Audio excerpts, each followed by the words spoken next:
एक प्रश्न विचारला होता की मी अध्यापनाच्या क्षेत्रात यायचा विचार करतोय, शिक्षक व्हायचा विचार करतोय, काय करू? तिने मला दिलेलं उत्तर असं होतं की सर होऊन सरपण होण्यापेक्षा गुरुजी होऊन पोरांचा दर्पण होता येत असेल तर या क्षेत्रात ये, अन्यथा येऊ नको.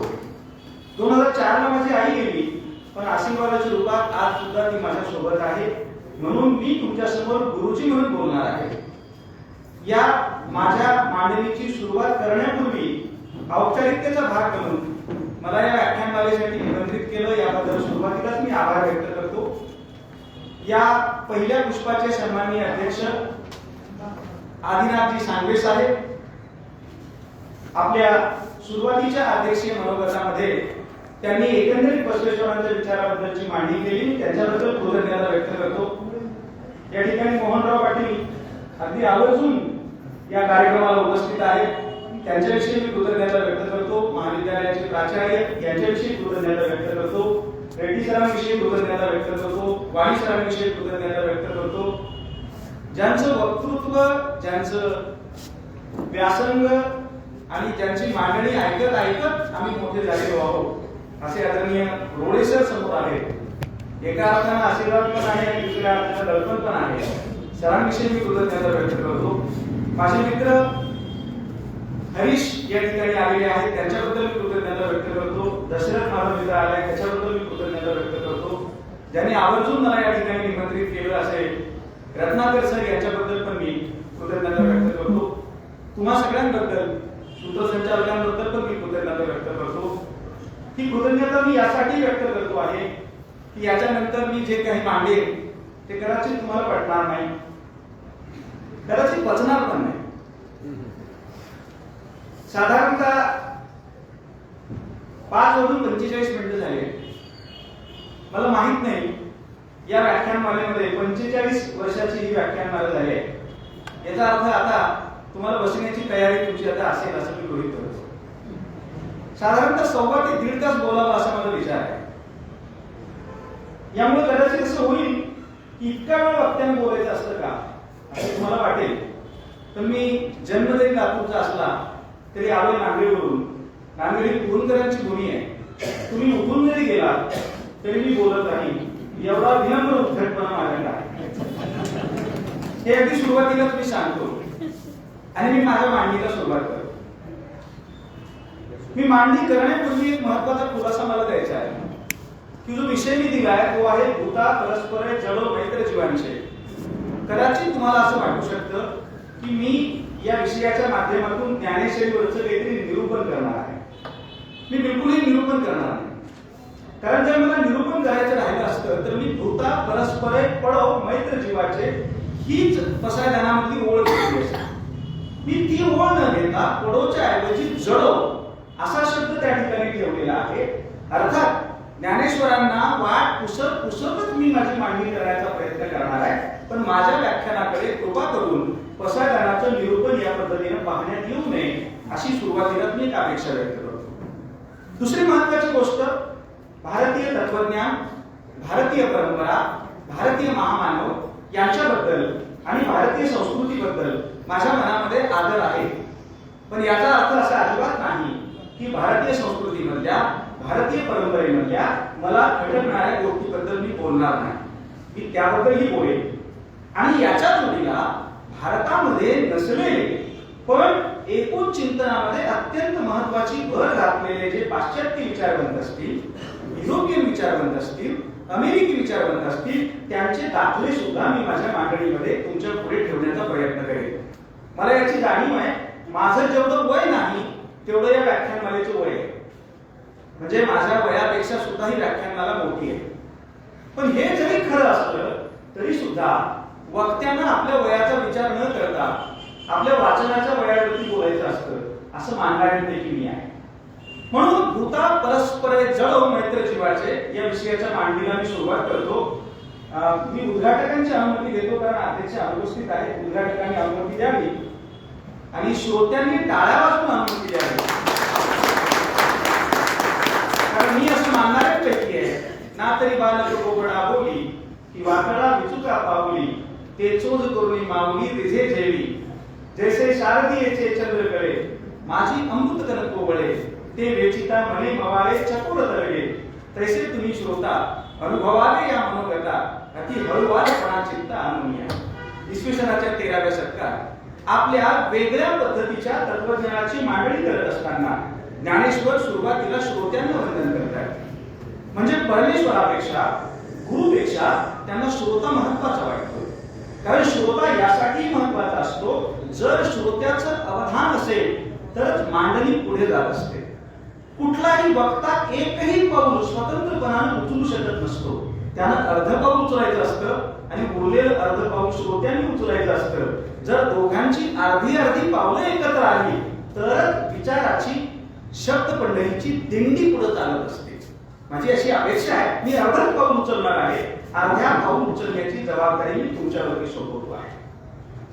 मी मानववंशशास्त्राचा अभ्यासक, साहित्यशास्त्राचा अभ्यासक म्हणून जेव्हा 5000 वर्षांच्या इतिहासाचा विचार करायला लागतो तेव्हा माझ्या असं लक्षात येतं की ज्याला आज आपण माणूस म्हणतो त्याचं किंगडम मुळात ॲनिमल किंगडम आहे.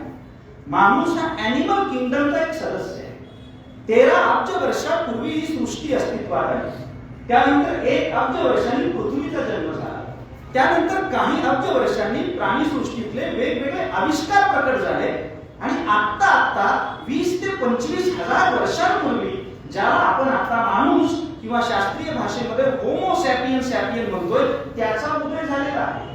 जगामध्ये 20 लाख प्रजाती आहेत आणि या 20 लाख प्रजातींपैकी एक म्हणजे माणूस आहे.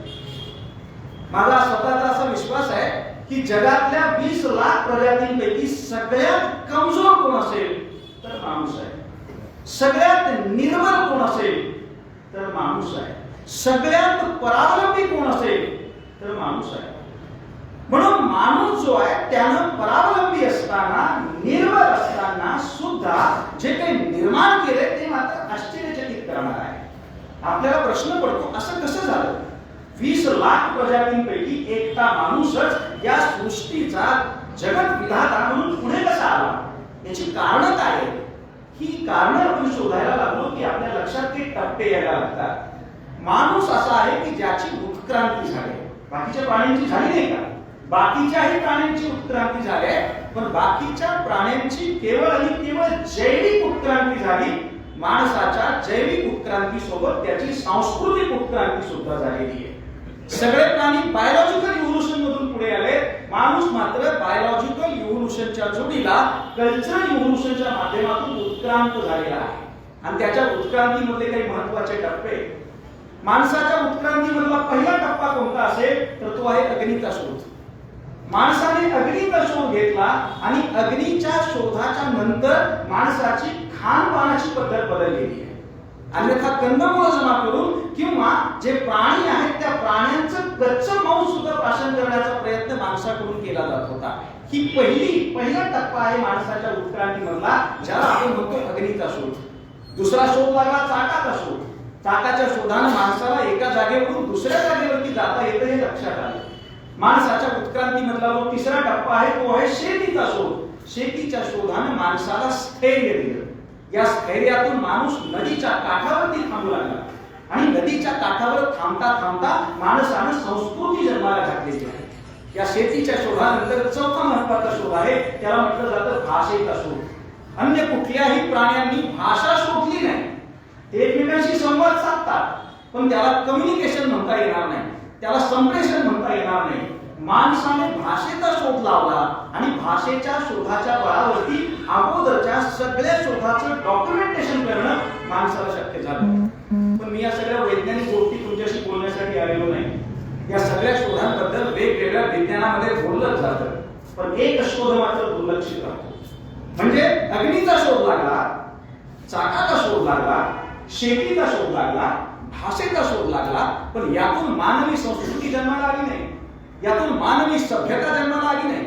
माणसाच्या सभ्यतेचा जन्म ज्या शोधाने लावलेला आहे त्या शोधाला म्हटलं जातं नात्याचा शोध. म्हणून माणसाच्या एकूण उत्क्रांती प्रक्रियेमध्ये माझ्यासारख्या विद्यार्थ्याला नात्याचा शोध ही अत्यंत महत्वाची गोष्ट वाटते. बाकीचे सगळे प्राणी आपण काढून बघितले तर त्या प्राण्यांमध्ये आपल्याला नाती दिसत नाही. त्यातल्या त्यात आई कोण आहे इतकंच कळतं, वडील कोण आहेत हेही कळत नसतं. मग भाऊ कळणं, बहीण कळणं, मामा कळणं, मामी कळणं, काका कळणं, काकू कळणं या गोष्टी तर घडतच नाहीत. हे फक्त मानवाच्या बाबतीमध्ये घडतं. आपण प्रश्न विचारला पाहिजे असं का झालं? माणसाला नाती का बरं गरजेची वाटायला लागली? कारण उत्क्रांतीच्या एका टप्प्यावरती माणूस विचार करायला लागला. रेन देकारचं एक वचन आहे, I think therefore I am. मी विचार करतो म्हणून मी आहे. आणि ज्या क्षणी माणूस विचार करायला लागला त्या क्षणी त्याच्या लक्षात आलं बाकीचे जे प्राणी आहेत त्यांचं अजूनही निसर्गात घर आहे, ते निसर्गाचंच मूल म्हणून वाढतायत. मी एकटा माणूस असा आहे ज्यानं निसर्गाचं मूल म्हणून वाढणं बंद केले. ते निसर्गाला प्रतिसाद देत देत जगताय. मी एकटा आहे जो निसर्गाचा प्रतिकार करत करत जगतो आहे. म्हणजे परत मला निसर्गात जाता येणार नाही, परत मला माझ्या मूळ घराकडे जाता येणार नाही.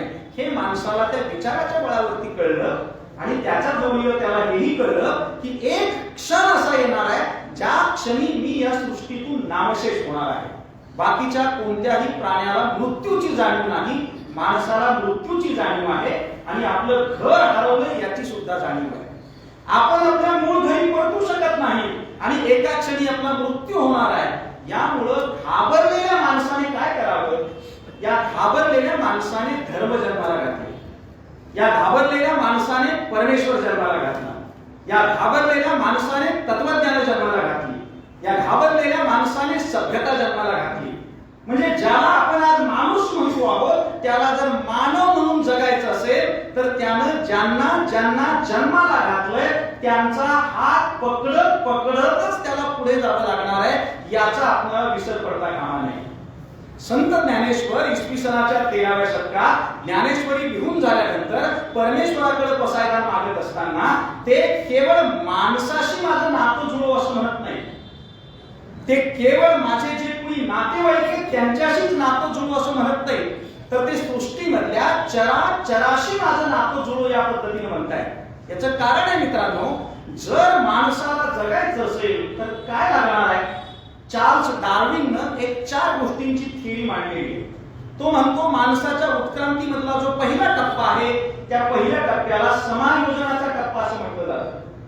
माणसाच्या उत्क्रांतीमधला जो दुसरा टप्पा आहे त्याला सहयोजनाचा टप्पा म्हटलं जातं. माणसाच्या उत्क्रांतीमधला जो तिसरा टप्पा आहे त्याला समावेशनाचा टप्पा म्हटलं जातं. आणि माणसाच्या उत्क्रांतीमधला जो पुढचा टप्पा आहे त्याला संघर्षाचा टप्पा म्हटलं जातं. माणसाच्या उत्क्रांतीच्या प्रक्रियेमध्ये हे 4 बिंदू आहेत. पण आपण आज ज्या काळात राहतोय त्या काळात माणसाला पुढे जायचं असेल तर फक्त संघर्षच लागतो असं आपल्याला वाटायला लागलं. नगरपालिकेच्या निवडणुका संपून गेल्या, महानगरपालिकेच्या नुकत्याच झाल्या आणि जिल्हा परिषदेचे योग घडल्या.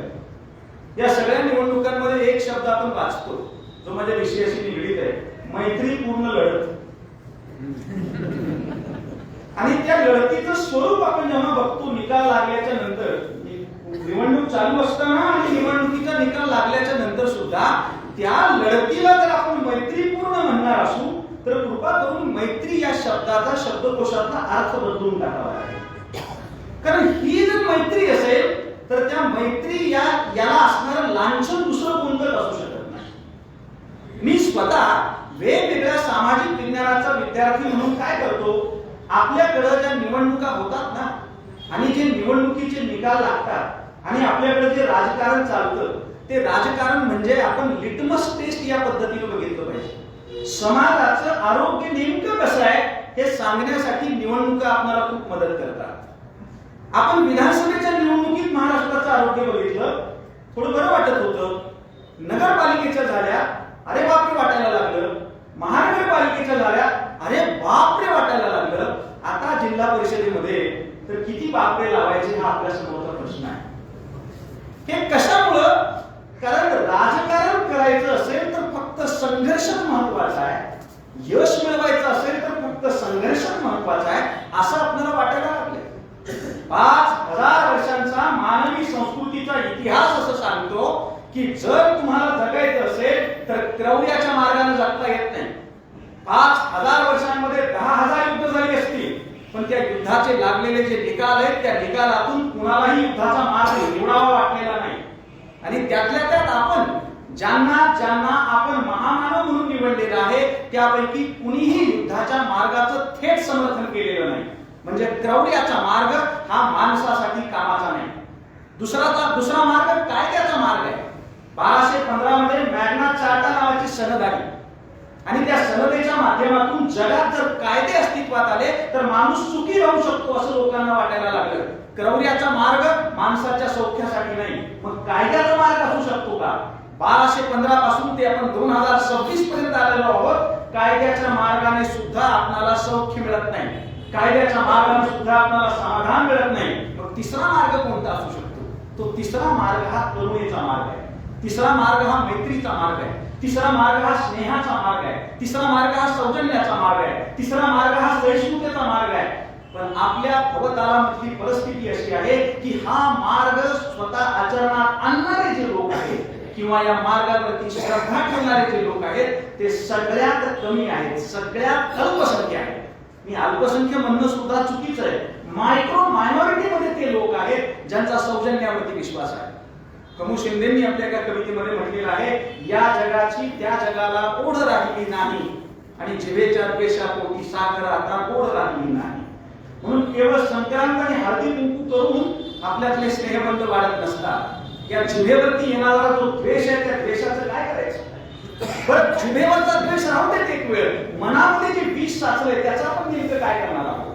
म्हणून माझ्या आजच्या या मांडणीमध्ये आपण ज्या नात्यांचा जन्म घातला, ज्यातून मानवी सभ्यता आकाराला आली, त्या नात्यांची थोडी परीक्षा करून बघूया. हे नातं स्पर्धेवर आधारलेलं आपण ठेवलंय, हे नातं समायोजनावर आधारलेलं आपण ठेवलंय, की हे नातं हे आपल्या सगळ्यांसाठी जो स्नेहभाव आहे त्याच्यावरती आधारलेलं आपण ठेवलंय. पहिलं नातं आपण घेऊया. नातं असं म्हटल्याबरोबर आपल्या डोक्यामध्ये कोणतं नातं येतं? तर स्त्री आणि पुरुष या दोघांमधल्या नात्याचा विचार आपण करायला लागतो.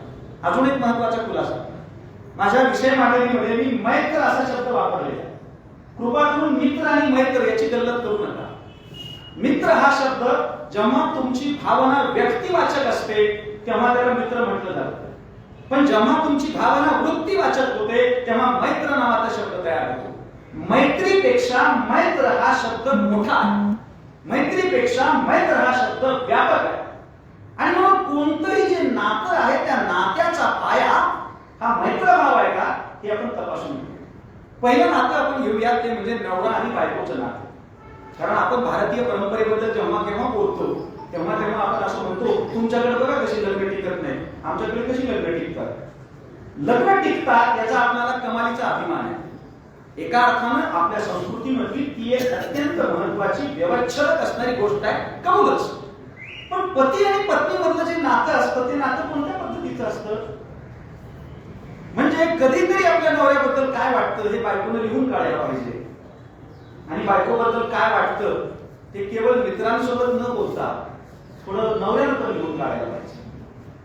नवरा आणि बायको हे दोघं जेव्हा परस्परांच्या आयुष्यामध्ये येतात, कुठल्या तरी एका विशिष्ट विधिवत संस्कारानंतर ते कौटुंबिक आयुष्यामध्ये येतात, तेव्हा खरं तर नवऱ्यानं बायको व्हायचा विचार करायचा असतो आणि बायकोनं नवरा व्हायचा विचार करायचा असतो. कुठल्याही नात्याच्या उभारणीमध्ये परचित्त प्रवेश करता यावा. परचित्त प्रवेश करता आला तरच नातं उभं राहत असतं. म्हणजे नवऱ्याला बायको होता आलं पाहिजे आणि बायकोला नवरा होता आलं पाहिजे. हे थोडंसं व्यापक अर्थाने घ्या. अनेक घरामध्ये बायको नवरा असते आणि अनेक घरामध्ये नवरा पण बायको असतो. पण मी एवढ्या मर्यादित अर्थाने म्हणत नाहीये. बायको होणं म्हणजे काय आणि नवरा होणं म्हणजे काय, पती होणं म्हणजे काय आणि पत्नी होणं म्हणजे काय याचा थोडा विचार केला पाहिजे. डॉक्टर आह साळुंखे यांचं अत्यंत गाजलेलं पुस्तक आहे ते म्हणजे हिंदू संस्कृती आणि स्त्री. यामध्ये एकंदरीत भारतामधल्या स्त्रियांच्या परिस्थितीची चर्चा करत असताना, चिकित्सा करत असताना साळुंखे सर असं म्हणत आहे की जेव्हा मुलीचं लग्न ठरतं तेव्हा त्या मुलीला लग्न ठरल्यानंतर पत्रिकेवर काय लिहिलं जातं? ची सौ काम, सगळ्याच पत्रिकांमध्ये. आणि जो मुलगा असतो त्या मुलाला लिहिलं जातं वर, म्हणजे लिहिलं जातं फक्त ची. आता इथून सुरुवात आहे की जी पत्रिका छापून आपण नात्यांची सुरुवात करतो ती पत्रिका विषमतेवर आधारलेली आहे. कारण ही पत्रिका काय मागणी करते आहे, चिरंजीव सौभाग्यकांक्षी, म्हणजे ती सौभाग्याची आकांक्षा करते आहे.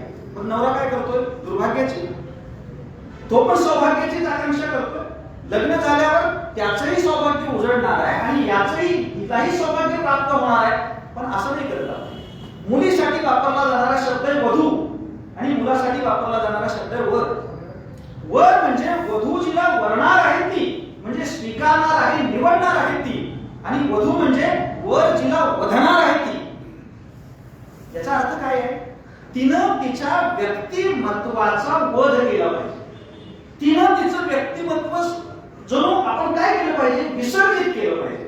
म्हणून अगदी मुलगी जन्माला आल्यापासून तिच्या लग्नापर्यंत तिला सांगितलं जातं, बाई तू साखर व्हायला शिक, कारण तुला दुधासारखा नवरा मिळाला तर त्याच्यात विरघळून जाता येईल, आणि सरबतासारखा मिळाला तर त्याच्यात पण विरघळून जाता येईल. तू साखर व्हायला शिकलीस म्हणजे आता संसार टिकतील. इतकी वर्ष टिकले, आता मुली साखर होण्याचं नाकारत आहेत आणि झालं तरी त्या खडी साखर होत आहे. आणि जसं मुलींनी खडी साखर व्हायला सुरुवात केली तसं तसं नॅशनल क्राईम रेकॉर्ड ब्युरोचा डेटा असं सांगतो आहे की जर 100 लग्न आपल्याकडे होत असतील तर त्यातली 87 लग्नच टिकतायत, 13 लग्न एनीहाऊ मोडतायत. मला या आकड्यावरती विश्वास नाही. हा आकडा अजून वाढण्याची शक्यता आहे असं मला वाटतं. याचं महत्वाचं कारण आहे, आपण बायको कशी व्हायचं हे शिकवत आहोत, नवरा कसं व्हायचं हे कोण शिकवणार आहे. म्हणून जर नात्याची उभारणी करायची असेल तर दोघांनी एकमेकाला काय केलं पाहिजे, दोघांनी एकमेकांच्या चित्तामध्ये प्रवेश करून समजून घेतलं पाहिजे. एक छोटा दाखला देतो म्हणजे तुम्हाला कळेल. जलालुद्दीन रुमी हा सुफी परंपरेचा प्रवर्तक असणारा कवी. त्या कवीने एक गोष्ट सांगितली. तो असं म्हणतो की महाविद्यालयीन जीवनामध्ये मुलं आणि मुलं एकत्र येतात आणि त्यातली एक मुलगी एका मुलाला आवडायला लागते. इतकी आवडायला लागते की ती जर सोबत नसेल, ती जर क्लासमध्ये नसेल, ती जर कॅम्पसमध्ये नसेल तर त्याला करमतच नाही. आणि मग घडतं काय, तर ती जी मुलगी आहे ती अनुपस्थित राहते असं कळल्याच्या नंतर एका दिवशी तो तिच्या घरी जातो आणि घरी जाऊन तो दार वाजवतो. ती आपण विचारते कोण आहे. अर्थात हा भारतामधला प्रियकर आहे. प्रेमात पडला तरी त्याचा मीपणा कायमच राहतो आणि म्हणून तो आपण कोण आहे विचारल्यानंतर उत्तर देतो मी आहे. ती दार उघडत नाही. ती एवढंच म्हणते अजून तुझी तयारी पूर्ण झाली नाही. 2 महिने जातात, 3 महिने जातात, हा परेशान होतो. कारण प्रेम कसं करायचं कॉलेजमध्ये तरी कुठे शिकवलं जातं. म्हणजे आपण सगळ्या आर्ट शिकवतो पण आर्ट ऑफ लव्हिंग शिकवतच नाही ना. आर्ट ऑफ लिव्हिंग शिकवतो पण आर्ट ऑफ लव्हिंग नाही शिकवत. त्याला नाही कळत की आपण नेमकं काय करायला पाहिजे. परत 3 महिन्यानंतर तो जातो, दार वाजवतो, ती आपण विचारते कोण आहे. तो म्हणतो अगं मी आहे. तरी ती दार उघडत नाही. मध्ये परत काही काळ निघून जातो. हा हैराण, हा परेशान, ती दार का नाही उघडत. मध्ये बरीच वर्ष उलटून जातात. खूप काळ उलटून जातो. हा थकल्यासारखा होतो. परत जातो, परत दार वाजवतो. ती आपण विचारते कोण आहे. तो म्हणतो मी नाहीच आहे, आता फक्त तूच आहेस. ती दार उघडते, त्याला मिठीत घेते. दोघं एकमेकाच्या मिठीमध्ये विसावले की त्यातून नात्याचा जन्म होतो. जेव्हा मीपणा विसर्जित होतो तेव्हाच कोणतं पण नातं जन्माला येत असतं. नात्याच्या जन्माची पूर्ववाट मी पण विसरणार. मग लग्न झाल्याच्या नंतर मात्र मी पण विसरलं जातं का. चपळे सर हिंदीमध्ये असं म्हणतात, भांडणासाठी वापरला जाणारा शब्द तू मै मै. म्हणजे तू मै मै जेवढी नवरा बायकोमध्ये होते ना तेवढी तर कोणत्याच युती आणि आघाडीमध्ये होत नाही. की तू मै मै का बरं होते, तर खरं तर नवरा तू म्हणत नसतो, नवरा मीच म्हणत असतो आणि बायको पण मीच म्हणत असते. दोघे जर मी म्हणत असतील तर इथं तुला नेमकी जागाच नसते. आणि जागा नसल्यामुळं आचार्य रजनीश यांनी नवरा बायकोच्या नात्याबद्दल एक उक्ती वापरली आहे. ते असं म्हणतात की नवरा आणि बायको म्हणजे युद्धभूमीवरचे 2 पक्ष असतात. युद्धभूमीवरचे 2 पक्ष असतात. फरक फक्त इतका असतो या युद्धामध्ये रक्त सांडत नाही. बाकी सगळ्या युद्धामध्ये जसं रक्त सांडलं जातं तसं या युद्धामध्ये रक्त सांडलं जात नाही. हे का घडतंय असं, कारण आपणाला नातं जन्माला घालायचं हे लक्षातच येत नाही. मंगळाष्टका म्हटल्या गेल्या, सप्तपदी झाली, सगळ्यांनी जेवण केली म्हणजे आपण नवरा बायको होत नाही.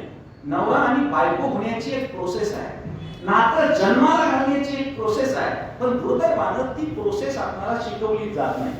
आणि आपला हा जो आधार आहे ना, तो आधार कच्चा आहे. मी एक दाखला देतो म्हणजे तुम्हाला कळेल. आदर्श पती आणि आदर्श पत्नी हे नातं कसं असतं. माझ्या समोरचा दाखला आहे तो म्हणजे ज्योतिबा फुले आणि सावित्रीबाई फुले यांचा. सावित्रीबाई लहान असतानाच त्यांचं लग्न झालं. त्या काळात लहान असताना लग्न व्हायचे. पण सावित्री हिला ज्योतिबांची पुस्तकं बघून एका क्षणी वाटायला लागलं की आपण पण वाचलं पाहिजे. नवऱ्याला वाटलं की आपल्या बायकोला ज्ञानाची भूक आहे, आपल्या बायकोला विद्येची भूक आहे. या नवऱ्यानं पहिलं काम काय करावं, आपल्या बायकोची विद्येची भूक भागवायची हे ठरवलं. एवढ्यावरती ते थांबले नाही. नंतरच्या कालखंडामध्ये त्या जेव्हा विद्या ग्रहण करतायत आणि मुलींची शाळा सुरू करण्याचा निर्णय जेव्हा त्यांनी घेतलाय आणि समाजामधले अनेक लोक पुरुष मंडळी शिकवतायत, पुरुष शिक्षक शिकवतायत, आपण आपल्या मुलींना पाठवायचं नाही असं ठरवतात, तेव्हा ज्योतिबा निर्णय घेतात की आपल्या बायकोला आपण केवळ शिकवून भागणार नाही, तिला शिक्षिका करावी लागेल. आणि शिक्षिका करण्यासाठी ते त्या काळामध्ये अहमदनगर या ठिकाणी जे मिशनरी अध्यापक महाविद्यालय असतं त्यामध्ये आपल्या बायकोला घेऊन जातात. त्या ठिकाणी ज्या मुख्य असतात ते असं म्हणतात की तुम्हाला विचार असं म्हणतात की नाही तुम्हाला आम्ही शिकवू शकणार नाही कारण तुमच्याकडे शिक्षणाची औपचारिक प्रमाणपत्र नाही. त्यावेळेस काय म्हणतात सावित्रीबाई, अनंत महादेव यांनी एक सिनेमा दिग्दर्शित केला मे 2025 मध्ये आलेला फुले नावाचा सिनेमा. त्या सिनेमाचे दृश्य आहे, त्या दृश्यामध्ये सावित्रीबाई असं म्हणतात की भले माझ्याकडे सर्टिफिकेट नसतील पण मला मुलांना शिकवायचं आहे. आणि कसं शिकवायचं आहे, जसं ज्योतिबानं मला शिकवलंय ना तसं मला पोरांना शिकवायचं आहे. जसं ज्योतिबानं मला शिकवलंय म्हणजे माझी ज्ञानाची भूक, माझी विद्येची भूक भागवण्याचं काम ज्योतिबानं केलेलं आहे. म्हणजे ज्योतिबा काय करतायत हे सावित्रीबाई बघतायत. हे एवढ्यावरती थांबत नाही. नंतरच्या काळामध्ये ज्योतिबांच्या घरामध्ये चर्चा चालू होते, यांना मूलबाळ होत नाही. आणि जर मूलबाळ होत नसेल तर ज्योतिबाचं दुसरं लग्न करावं, लग्नाची चर्चा चालू होते. आणि मग ज्योतिराव आपले वडील गोविंदराव यांना उद्देशून असं म्हणतात की तुम्हाला जर वाटत असेल की मूलबाळ होत नाही म्हणून दुसरं लग्न करावं तर आता विज्ञान बरंच पुढे गेलं. आपण सावित्रीची तर तपासणी करून बघूच, पण माझी सुद्धा तपासणी करून बघू.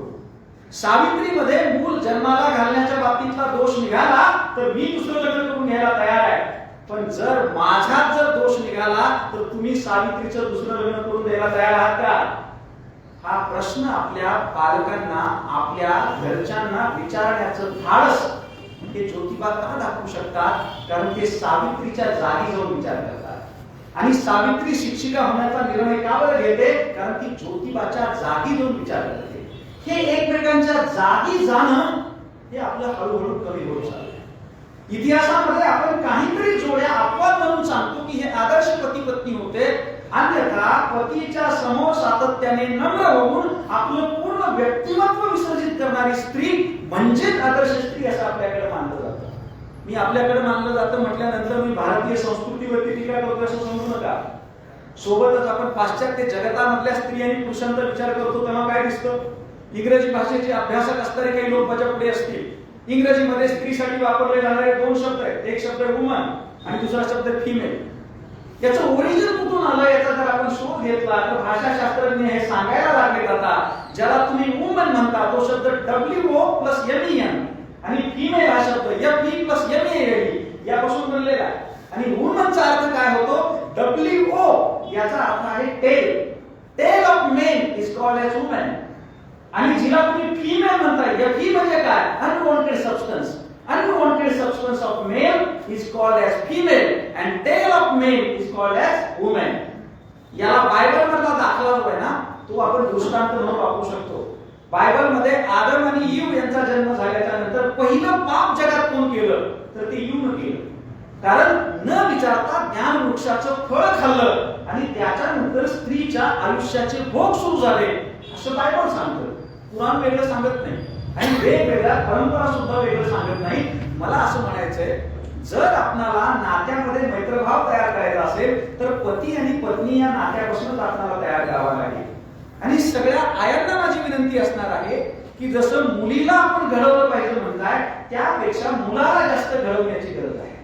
एक वेळ मुलीकडे दुर्लक्ष झालं तरी चालतं पण मुलांकडे घडवण्यामध्ये आपण दुर्लक्ष पक्ष नेमकं असं करतोय की बाबा रे, तुला ज्याच्याशी नातं जोडतंय तिथं तू पळ खायला शिक, तिथं स्पर्धा करू नको, थोडं सौजन्य दाखवायला शिक, थोडं प्रेम दाखवायला शिक, थोडा स्नेह दाखवायला शिक, थोडी करुणा दाखवायला शिक. हे आपण पती पत्नीच्या नात्यापासून आपल्याला सुरुवात करावी लागेल.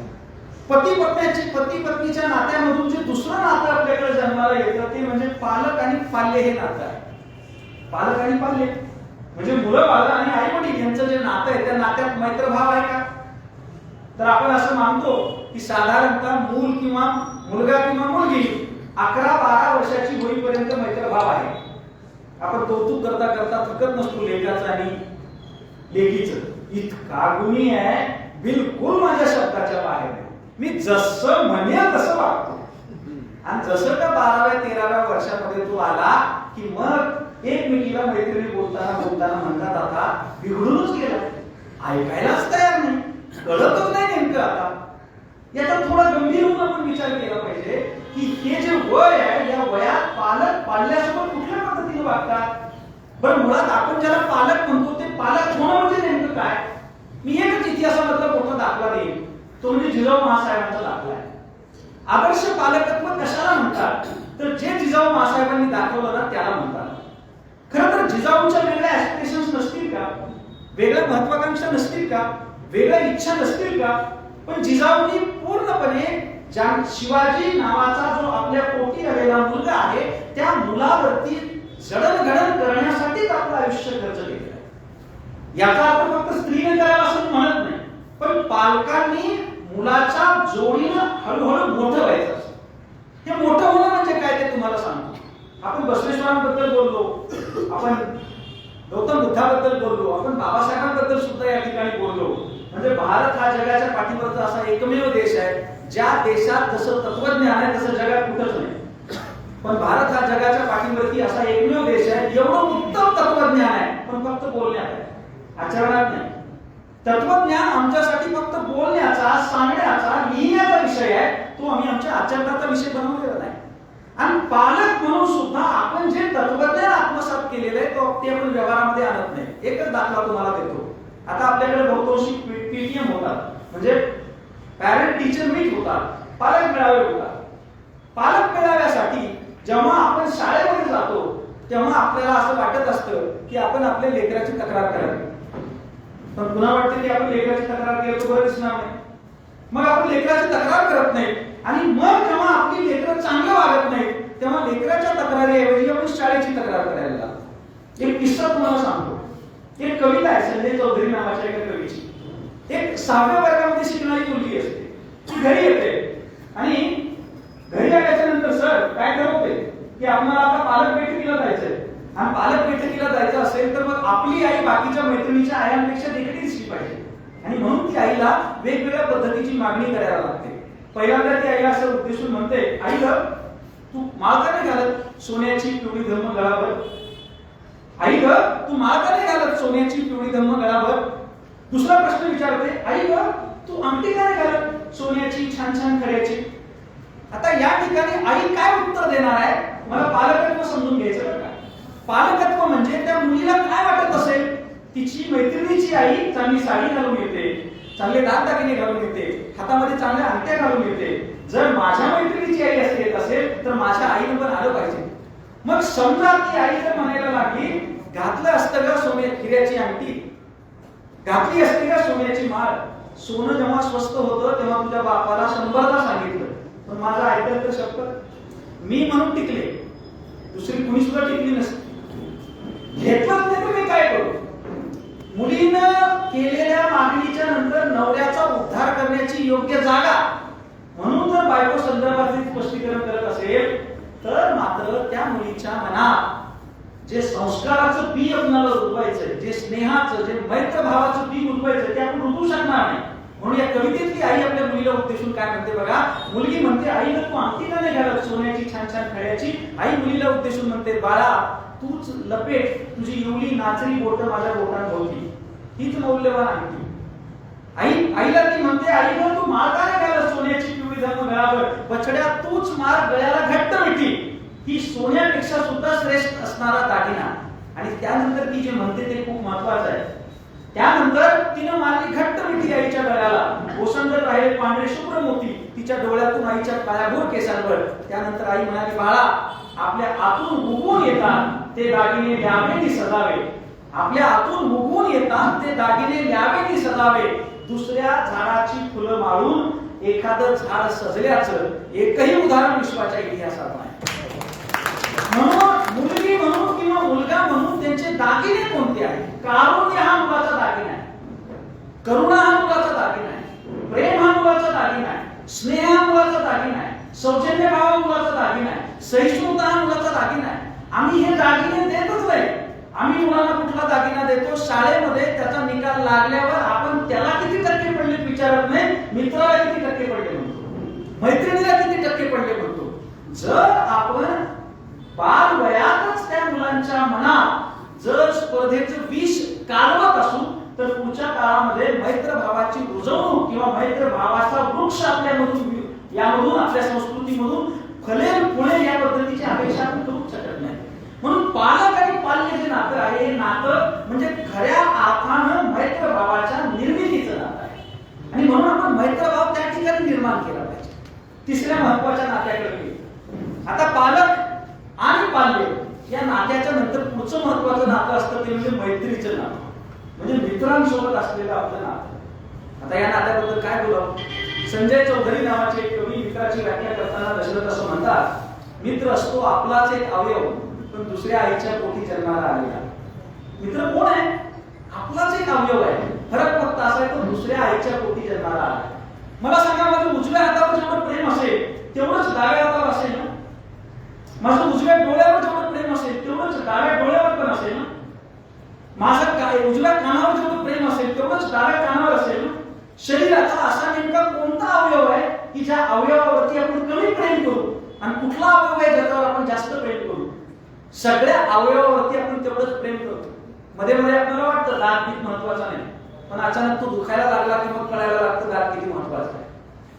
मध्ये मध्ये आपल्याला वाटायला लागतं नाही कान काही महत्वाचा नाही, आणि अचानक कानात काहीतरी घातल्याच्या नंतर आपल्याला त्रास होऊ लागावा, मग कळतं कान किती महत्वाचा आहे. म्हणजे प्रत्येक अवयव जितका महत्वाचा आहे, मित्र तितकाच महत्वाचा आहे. मग असं असताना सुद्धा शालेय आणि महाविद्यालयीन पातळीवरती शिक्षण घेत असताना आपण जातीचे मित्र का बरं निवडतोय? आपण धर्माचे मित्र का बरं निवडतोय? आपण पंथाचे मित्र का बरं निवडतोय? आपण एका विशिष्ट पद्धतीचे मित्र का बरं निवडतोय? याचं महत्वाचं कारण आहे आपल्या संस्कृतीचं जे मूळ सत्व आहे ना ते आपण विसरून गेलो आहोत. श्रीकृष्णाचा उल्लेख मोहनरावजींनी या ठिकाणी केला. श्रीकृष्ण राजा झाल्यानंतर सुद्धा आदर्श मित्र म्हणून कोणाला बोलवतोय? सुदाम्याला. आणि सुदामा कृष्णासाठी काय घेऊन येतोय? आपल्याकडे जे आहे ते पोहे घेऊन येतोय, आणि तरी कृष्णासाठी सुदामा हा श्रेष्ठ मित्र आहे. आता जर समजा तो कृष्ण हा एखाद्या पक्षाचा अध्यक्ष राहिला असता आणि सुदामा त्याचा बालपणीचा मित्र राहिला असता, आणि त्याला जर नगरपालिका महानगरपालिका आणि जिल्हा परिषदेला तिकीट पाहिजे असतं आणि तो जर फक्त पोहे घेऊन आला असता तर काय झालं असतं? नवमहाभारत लिहावं लागलं असतं. म्हणजे आपण मैत्री करत असताना तो काय देतो आहे यावरती मैत्री आपण अवलंबून करतो. मी त्याला काय देऊ शकतो हे आपण ठरवत नाही. म्हणजे मैत्रीची व्याख्या अशी की friend in need is friend in need. जेव्हा मित्र संकटात आहे असं वाटतं तेव्हा तुम्ही धावून जाणं अपेक्षित आहे, पण हे धावून जाणारा मित्र आपण तयारच करत नाही. आणि म्हणून राजकारण जे आहे ना ते आपण आपल्या जीवनाचा आदर्श म्हणून स्वीकारलेलं आहे. जे जे राजकारणात घडतं ते ते आपणाला आपल्या जीवनामध्ये घडवावं असं वाटायला लागलं. मला माफ करा, मला आपल्या देशामधल्या सगळ्या राजकीय नेत्यांबद्दल आदर आहे, मला आपल्या देशातल्या सगळ्या राजकीय पक्षांबद्दल आदर आहे, पण मला अगदी नम्रपणानं सांगायचं, माझ्या या कमी वयात तुम्हाला नम्रपणानं सांगायचंय की समाजानं कसं वागायला पाहिजे आणि समाजानं कसं वागायला नको याच्यासाठी राजकारण आपण आदर्श म्हणून स्वीकारायला नको, तर समाजानं कसं वागायला पाहिजे आणि कसं वागायला नको याच्यासाठी शिक्षण कारण आपण आदर्श म्हणून स्वीकारलं पाहिजे. शिक्षण कारण हे समाजाच्या कर्णधारपती असलं पाहिजे. समाजाच्या नौकेचे कर्णधार शिक्षण क्षेत्रामधले लोक असले पाहिजेत, विचारांच्या क्षेत्रामधले लोक असायला पाहिजेत. आपण मात्र काय केलेलं आहे, समाजाची जी नौका आहे ती राजकीय नेत्यांच्या हाती सुपूर्द करून टाकलेली आहे. एखादा राजकीय नेता किती जरी उत्तम असेल तरी सरती शेवटी तो सत्ताकांक्षी असतो हे आपण विसरून जातो. आणि जर त्याला सत्ता मिळवायची असेल तर साम दाम दंड भेद किंवा एन केन प्रकारे तो सत्ता कशी मिळवता येईल याच्या विचारामध्ये रममान झालेला असतो. पण जर शिक्षण क्षेत्रामध्ये वावरणारा एखादा व्यक्ती असेल किंवा विचारांच्या क्षेत्रात वावरणारा एखादा व्यक्ती असेल तर स्वाभाविकच समाज हा त्रुटी पिऊन स्वच्छ कसा करता येईल हे त्याला वाटत असतं. एकच दाखला तुम्हाला देतो. रिपब्लिक नावाचा ग्रंथ आहे प्लेटोचा. प्लेटोने शाळा आणि महाविद्यालयामध्ये ज्या पद्धतीचं शिक्षण दिलं जातं त्या शिक्षणावरती भाष्य करत असताना काय सांगितलंय? शिक्षणाचा पहिला स्तर भ्रमाचा असतो, शिक्षणाचा दुसरा स्तर माहितीचा असतो, शिक्षणाचा तिसरा स्तर मताचा असतो, शिक्षणाचा चौथा स्तर जो आहे तो ज्ञानाचा असतो आणि शिक्षणाचा पाचवा स्तर प्रज्ञेचा किंवा शुद्ध बुद्धीचा असतो. शिक्षण क्षेत्रामध्ये जे वावरणारे लोक असतात त्यांना भ्रमापासून शुद्ध बुद्धीपर्यंत समाजाला घेऊन जायचं असतं. म्हणजे जर आपण आताच्या आधुनिक भाषेमध्ये बोलायला गेलो तर जे फर्स्ट क्लास वाले जे लोक असतात ना ते पुस्तकांच्या सहवासामध्ये वावरतात आणि जे थर्ड क्लास वाले जे लोक असतात ना ते शक्यतो रस्त्यावरती वावरतात. समाजाचं नेतृत्व जे फर्स्ट क्लास वाले असतात त्यांनी करायचं असतं. पण आताची परिस्थिती नेमकी अशी आहे की जे थर्ड क्लास वाले लोक आहेत त्यांच्या हाती आपण समाजाचं नेतृत्व देतोय. मी अत्यंत जबाबदारीने बोलतोय. मला लोकशाहीबद्दल आदर आहे, मला मतदानाच्या प्रक्रियेबद्दल आदर आहे. पण ज्या पद्धतीचे नग आपण नगरपालिका आणि महानगरपालिकेच्या निवडणुकांमध्ये निवडून दिलेले आहेत किंवा निवडून आलेले आहेत काही असेल आता त्यांच्याकडे बघून त्यातले काही अपवाद नक्की फर्स्ट क्लास वाले असतील पण उर्वरित मात्र आपण आपल्या समाजाचं नेतृत्व फर्स्ट क्लास वाल्याकडे ठेवलं नाही. आपल्या भारतीय परंपरेमध्ये 4 पुरुषार्थ सांगितलेले आहेत: धर्म, अर्थ, काम आणि मोक्ष. चपळे सर मला कधी कधी प्रश्न विचारायचा पडायचा की हे क्रम चुकलाय. पहिला क्रम धर्माचा कसा असू शकतो? मला वाटायचं हा क्रम चुकलाय. पहिला क्रम थोडा वेगळा असायला पाहिजे. कदाचित जो पहिला क्रम आहे ना तो काम असायला पाहिजे असं मला वाटायचं एका वयामध्ये. मग जसं जसं वय वाढायला लागलं तसं माझ्या लक्षात आलं की आपल्या परंपरेमध्ये पुरुषार्थाची संकल्पना सांगत असताना धर्म सुरुवातीला का बरं? आणि इथं जो धर्म आहे तो धर्म म्हणजे एक विशिष्ट धर्म नव्हे. इथं धर्म म्हणजे कर्तव्य. शिक्षणाच्या प्रक्रियेमध्ये जेव्हा विद्यार्थी येतात तेव्हा त्यांना पहिल्यांदा कर्तव्य शिकवायला पाहिजे. दुर्दैवाने शिक्षणाच्या प्रक्रियेमध्ये असताना आपण कर्तव्य शिकवायची विसरून गेलो. आपण त्यांना अधिकार शिकवायला लागलो, आपण त्यांना हक्क शिकवायला लागलो. हे शिकवलं गेलं पाहिजे याचा मला विरोध नाही. पण हक्काच्या जोडीला कर्तव्याची सुद्धा दीक्षा दिली पाहिजे हे आपण विसरून गेलो. स्वतःप्रती माझं काय कर्तव्य आहे, कुटुंबाप्रती माझं काय कर्तव्य आहे, समाजाप्रती माझं काय कर्तव्य आहे, देशाप्रती माझं काय कर्तव्य आहे, सृष्टीप्रती माझं काय कर्तव्य आहे, विश्वाप्रती माझं काय कर्तव्य आहे हे आपण सांगायचं विसरून गेलो. आणि हे सांगायचं विसरून गेल्यामुळे नेमकं काय झालं? आपल्या एकूण शिक्षण प्रक्रियेमध्ये पुरुषार्थाचा क्रम बदलून आपण आता अर्थ पहिल्यांदा शिकायचं. कशासाठी? अर्थ कमवण्यासाठी. डॉक्टर कशासाठी व्हायचं? पैसा कमवण्यासाठी. इंजिनियर कशासाठी व्हायचं? पैसा कमवण्यासाठी. IIT मध्ये का जायचं? कोट्याला आपली मुलं का बरं पाठवायची? कारण जर कोट्याला गेला तर मोठं पॅकेज मिळेल. मोठं पॅकेज मिळेल पण वर्तमानपत्रातल्या बातम्या वाचून आपल्या लक्षात येत नाही का की ज्याला साधारणतः 10 कोटी रुपयाचं पॅकेज आहे त्याला त्याच्या कौटुंबिक जीवनामध्ये समाधान मिळत नाही आणि तो कामावरून परतत असताना नदीच्या पुलावरून उडी घेऊन आत्महत्या करतोय. हे कळत नाही का आम्हाला? इतकंच नव्हे, अगोदरच्या काळामध्ये नवऱ्याचा जाच होतोय म्हणून केवळ बायका आत्महत्या करायच्या. मधल्या काळामध्ये एक बातमी अशी आली की व्हिडिओ रेकॉर्ड करून त्यानं सांगितलं की मला माझ्या बायकोनं मला माझ्या सासूनं कसा त्रास दिला, तू इंजिनियर होता, आणि त्यानं आत्महत्या करून घेतली.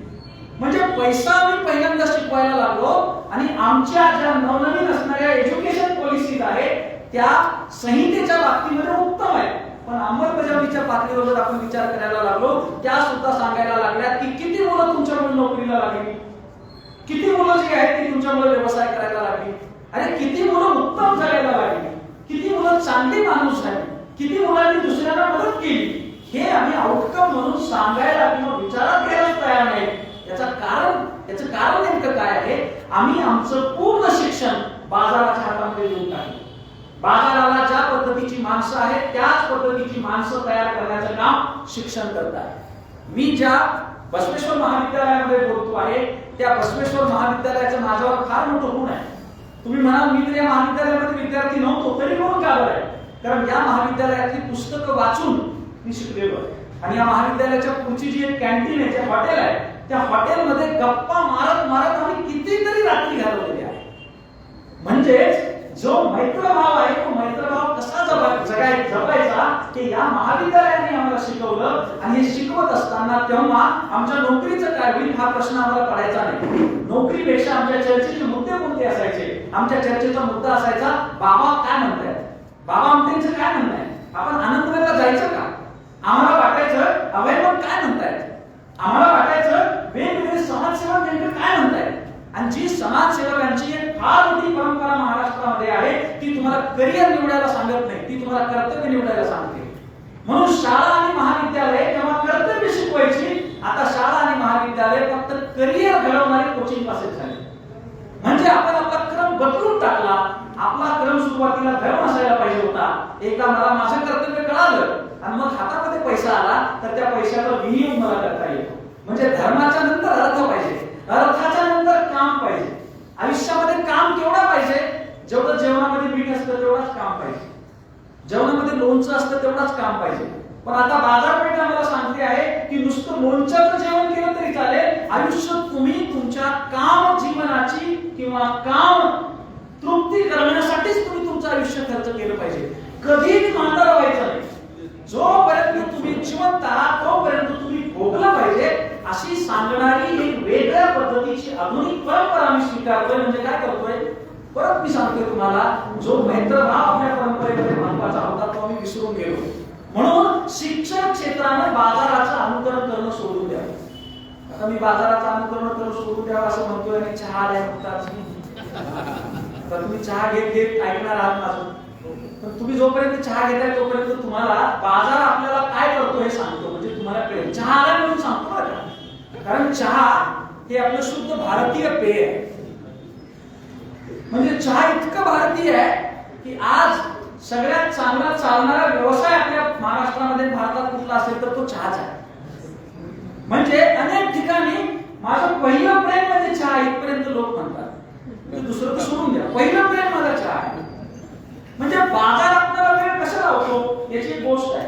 अब्राहम लिंकननं सांगितलेली गोष्ट आहे. घडलं नेमकं असं की एक सुपर मार्केट जंगलाच्या बाजूला उभं झालं. जंगलामध्ये सिंह हा राजा होता, अत्यंत उंच असणारा सिंह.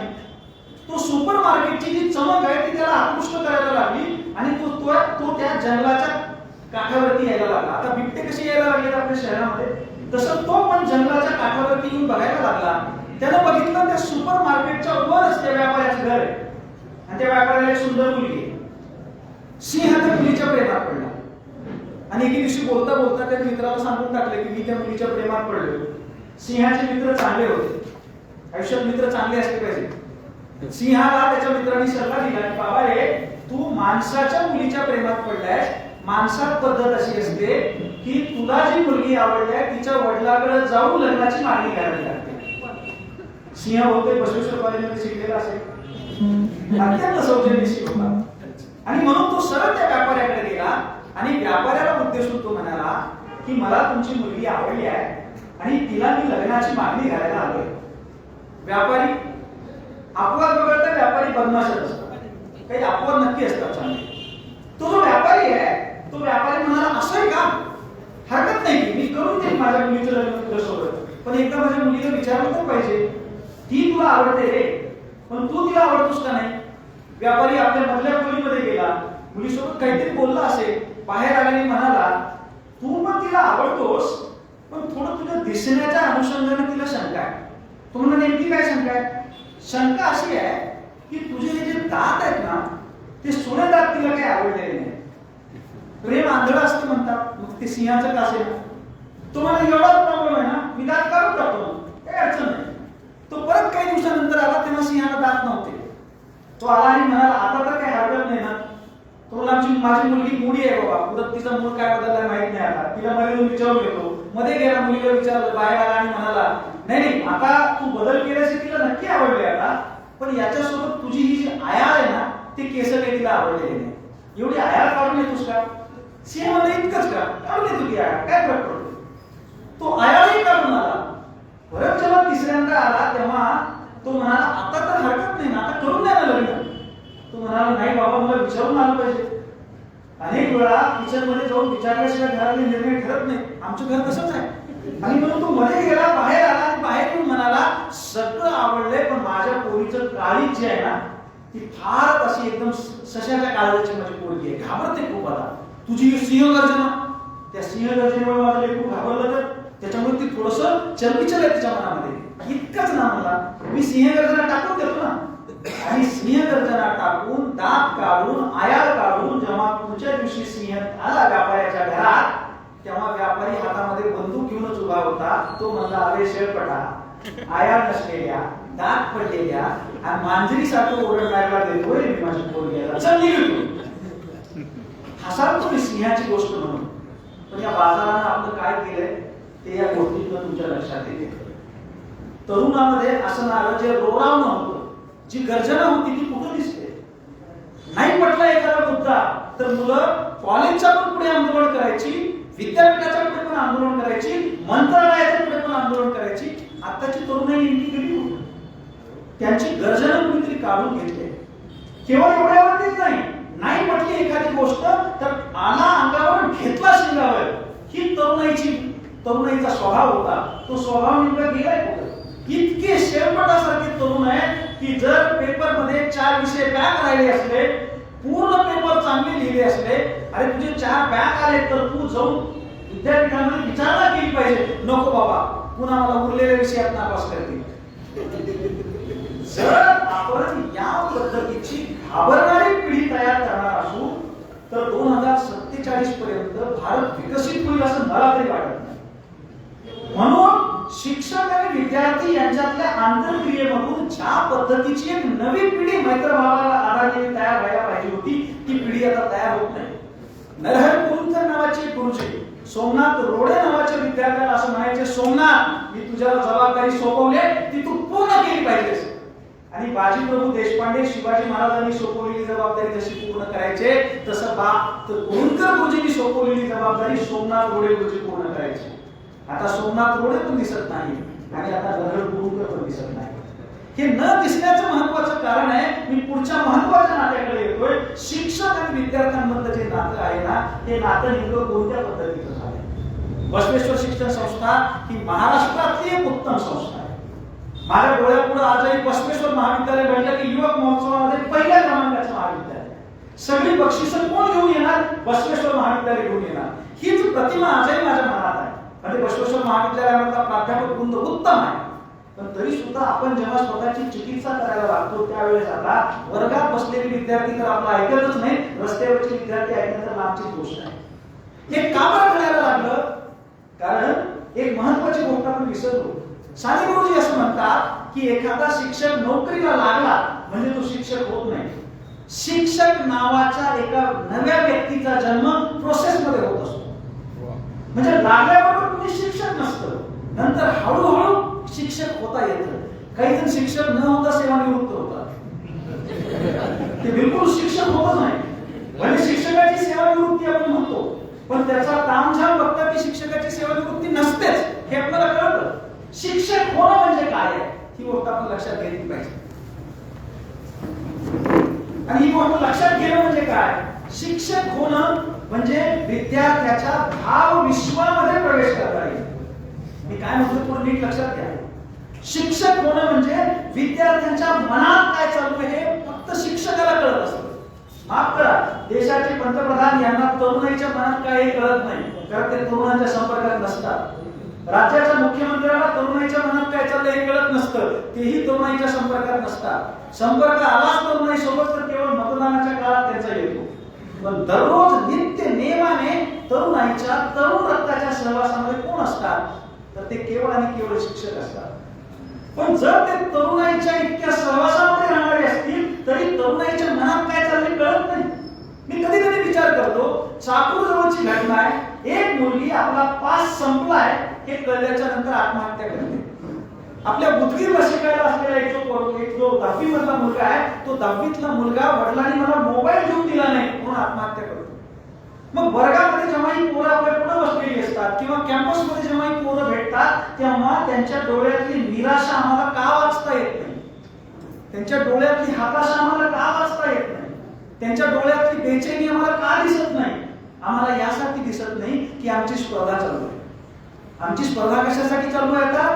कारण आम्ही शिक्षक म्हणून शिकवत असताना आम्हाला विद्यार्थ्यांपेक्षा सुद्धा वेगवेगळ्या स्पर्धा आम्ही खेळतो. इथं अपवाद नक्की असतील, मी अपवादांबद्दल बोलत नाही, पण जनरली आपल्याला दिसतं असं 5 वर्षापूर्वी गाडी घेतली होती, 5 वर्ष होऊन गेले, कोणती गाडी घेऊ, ही स्पर्धा चालू आहे. पहिलं घर मुख्यमंत्री आलंय, रिनोव्हेट करून नवीन घर कसं घेऊ, स्पर्धा चालू आहे. अरे बस झालं आता प्राध्यापक म्हणून, आता थोडं वेगळ्या पदावर जायचा विचार करतोय, स्पर्धा चालू आहे. म्हणजे मुळात एखादा शिक्षक जेव्हा या प्रोफेशन मध्ये येतो तो बेसिकली शिक्षक असतो. देशाचा राष्ट्रपती जरी झाला तर त्याला शिक्षक होण्यामध्ये सन्मान वाटतो, त्याचा जन्मदिवस आपण शिक्षक दिवस म्हणून साजरा करतो. पण असं असताना सुद्धा शिक्षक नावाच्या संस्थेचं इतकं अवमूल्यन कसं होतं? ब्रिटानिका नावाच्या एका अत्यंत महत्वाच्या अंकाचे संपादक असं म्हणतात, आज जगामध्ये सर्वाधिक संख्येचं प्रोफेशन कुठलं असेल तर ते शिक्षक आहे. जगामध्ये 8.5 कोटी शिक्षक आहेत. एवढे डॉक्टर आहेत की नाही माहित नाही, एवढे वकील आहेत की नाही माहित नाही, किंवा एवढे अन्य प्रोफेशनल्स आहेत की नाही माहित नाही. 8.5 कोटी जगामध्ये शिक्षक आहेत. याचा नेमका अर्थ असा आहे की शिक्षकाच्या हातामध्ये जगातल्या सगळ्या क्षेत्रांचं नेतृत्व असायला पाहिजे. ते दुर्दैवानं शिक्षकाच्या हातात आलेले दिसत नाही. हाही मुद्दा सोबत आपण लक्षात घेतला पाहिजे. शिक्षकाच्या हातात जर नेतृत्व यायचं असेल, शिक्षकाला विद्यार्थ्यांच्या भावविश्वामध्ये उतरायचं असेल तर शिक्षकाला पण तिथे अवकाश मिळाला पाहिजे. सोमनाथ रोडे सरांना तसा अवकाश मिळायचा, नरहर कुरुंकर गुरुजींना तसा अवकाश मिळायचा, साने गुरुजींना तसा अवकाश मिळायचा. पण आता लोकसभेची निवडणूक असो, विधानसभेची निवडणूक असो, महानगरपालिकेची निवडणूक असो, नगरपालिकेची निवडणूक असो, नगरपंचायतीची निवडणूक असो, ग्रामपंचायतीची निवडणूक असो, शिक्षकाला इलेक्शन ड्युटीवर आपण बोलवलं पाहिजे असं सरकारला वाटतं. जनगणनेची ड्युटी असेल, बीएमओ म्हणून मिळणारी ड्युटी असेल, ती शिक्षकानेच केली पाहिजे, दुसरी कुणीच करता कामा नये. एवढ्यावरती शासन आता थांबायला तयार नाहीये. तर मधल्या काळामध्ये दिल्लीतले वाढलेले भटके कुत्रे जे आहेत त्यांची संख्या मोजायची आणि त्यांना शाळेत येऊ द्यायचं नाही, हे काम सुद्धा शिक्षकाला द्यावं असं आता व्यवस्थेला वाटायला लागले. मधल्या काळामध्ये प्लेग सदृश्य साथ मुंबईच्या परिसरामध्ये आली तर उंदराची बिळं मोजण्याचं काम शिक्षकाला दिलं गेलं. कोविडच्या काळामध्ये दारूच्या गुत्त्यावरती वाढलेली गर्दी कमी आणि नियंत्रित करण्याचं काम शिक्षकाला दिलं गेलं. हे शिक्षक या संस्थेचं सगळ्यात मोठं अवमूल्यन झालंय. आणि हे अवमूल्यन का झालं तर शिक्षकाचं जे व्रत आहे ना, त्या व्रतापासून शिक्षक काहीसा घडला. हे व्रत नेमकं काय होतं? हे व्रत होतं त्यांच्या भावविश्वामध्ये उतरायचं. या व्रतासाठीची एक तुम्हाला मी दाखला देतो, हा दाखला पटेल तुम्हाला. एक शाळा होती, शाळा प्रार्थना झाली, वर्ग भरले आणि सगळे विद्यार्थी वर्गामध्ये गेले. विद्यार्थी वर्गामध्ये गेल्याच्या नंतर एका वर्गातले विद्यार्थी मात्र नेमके ग्राउंड मध्ये आलेले दिसले. मोठा पाऊस चालू आहे आणि त्या पावसामध्ये विद्यार्थी दिसत आहेत. तुमच्या प्राचार्याने एवढे संवेदनशील प्राचार्य त्या शाळेत नव्हते. त्या मुख्याध्यापकाला असं वाटलं की माझ्या परवानगीशिवाय यांनी वर्ग सोडला कसा काय. त्यांनी ते शिक्षकाला बोलवून घेतलं आणि विचारलं, तुम्ही त्या मुलांना वर्गाबाहेर सोडलं कसं काय? शिक्षक म्हणाले, मी एकाच घटकाला विचारून वर्ग सुरू करतो आणि त्या घटकाला विचारून वर्ग सोडून पण देतो. त्यांना असं वाटतं घटक म्हणल्यावर कोण? संस्थाचालक की काय? नाही.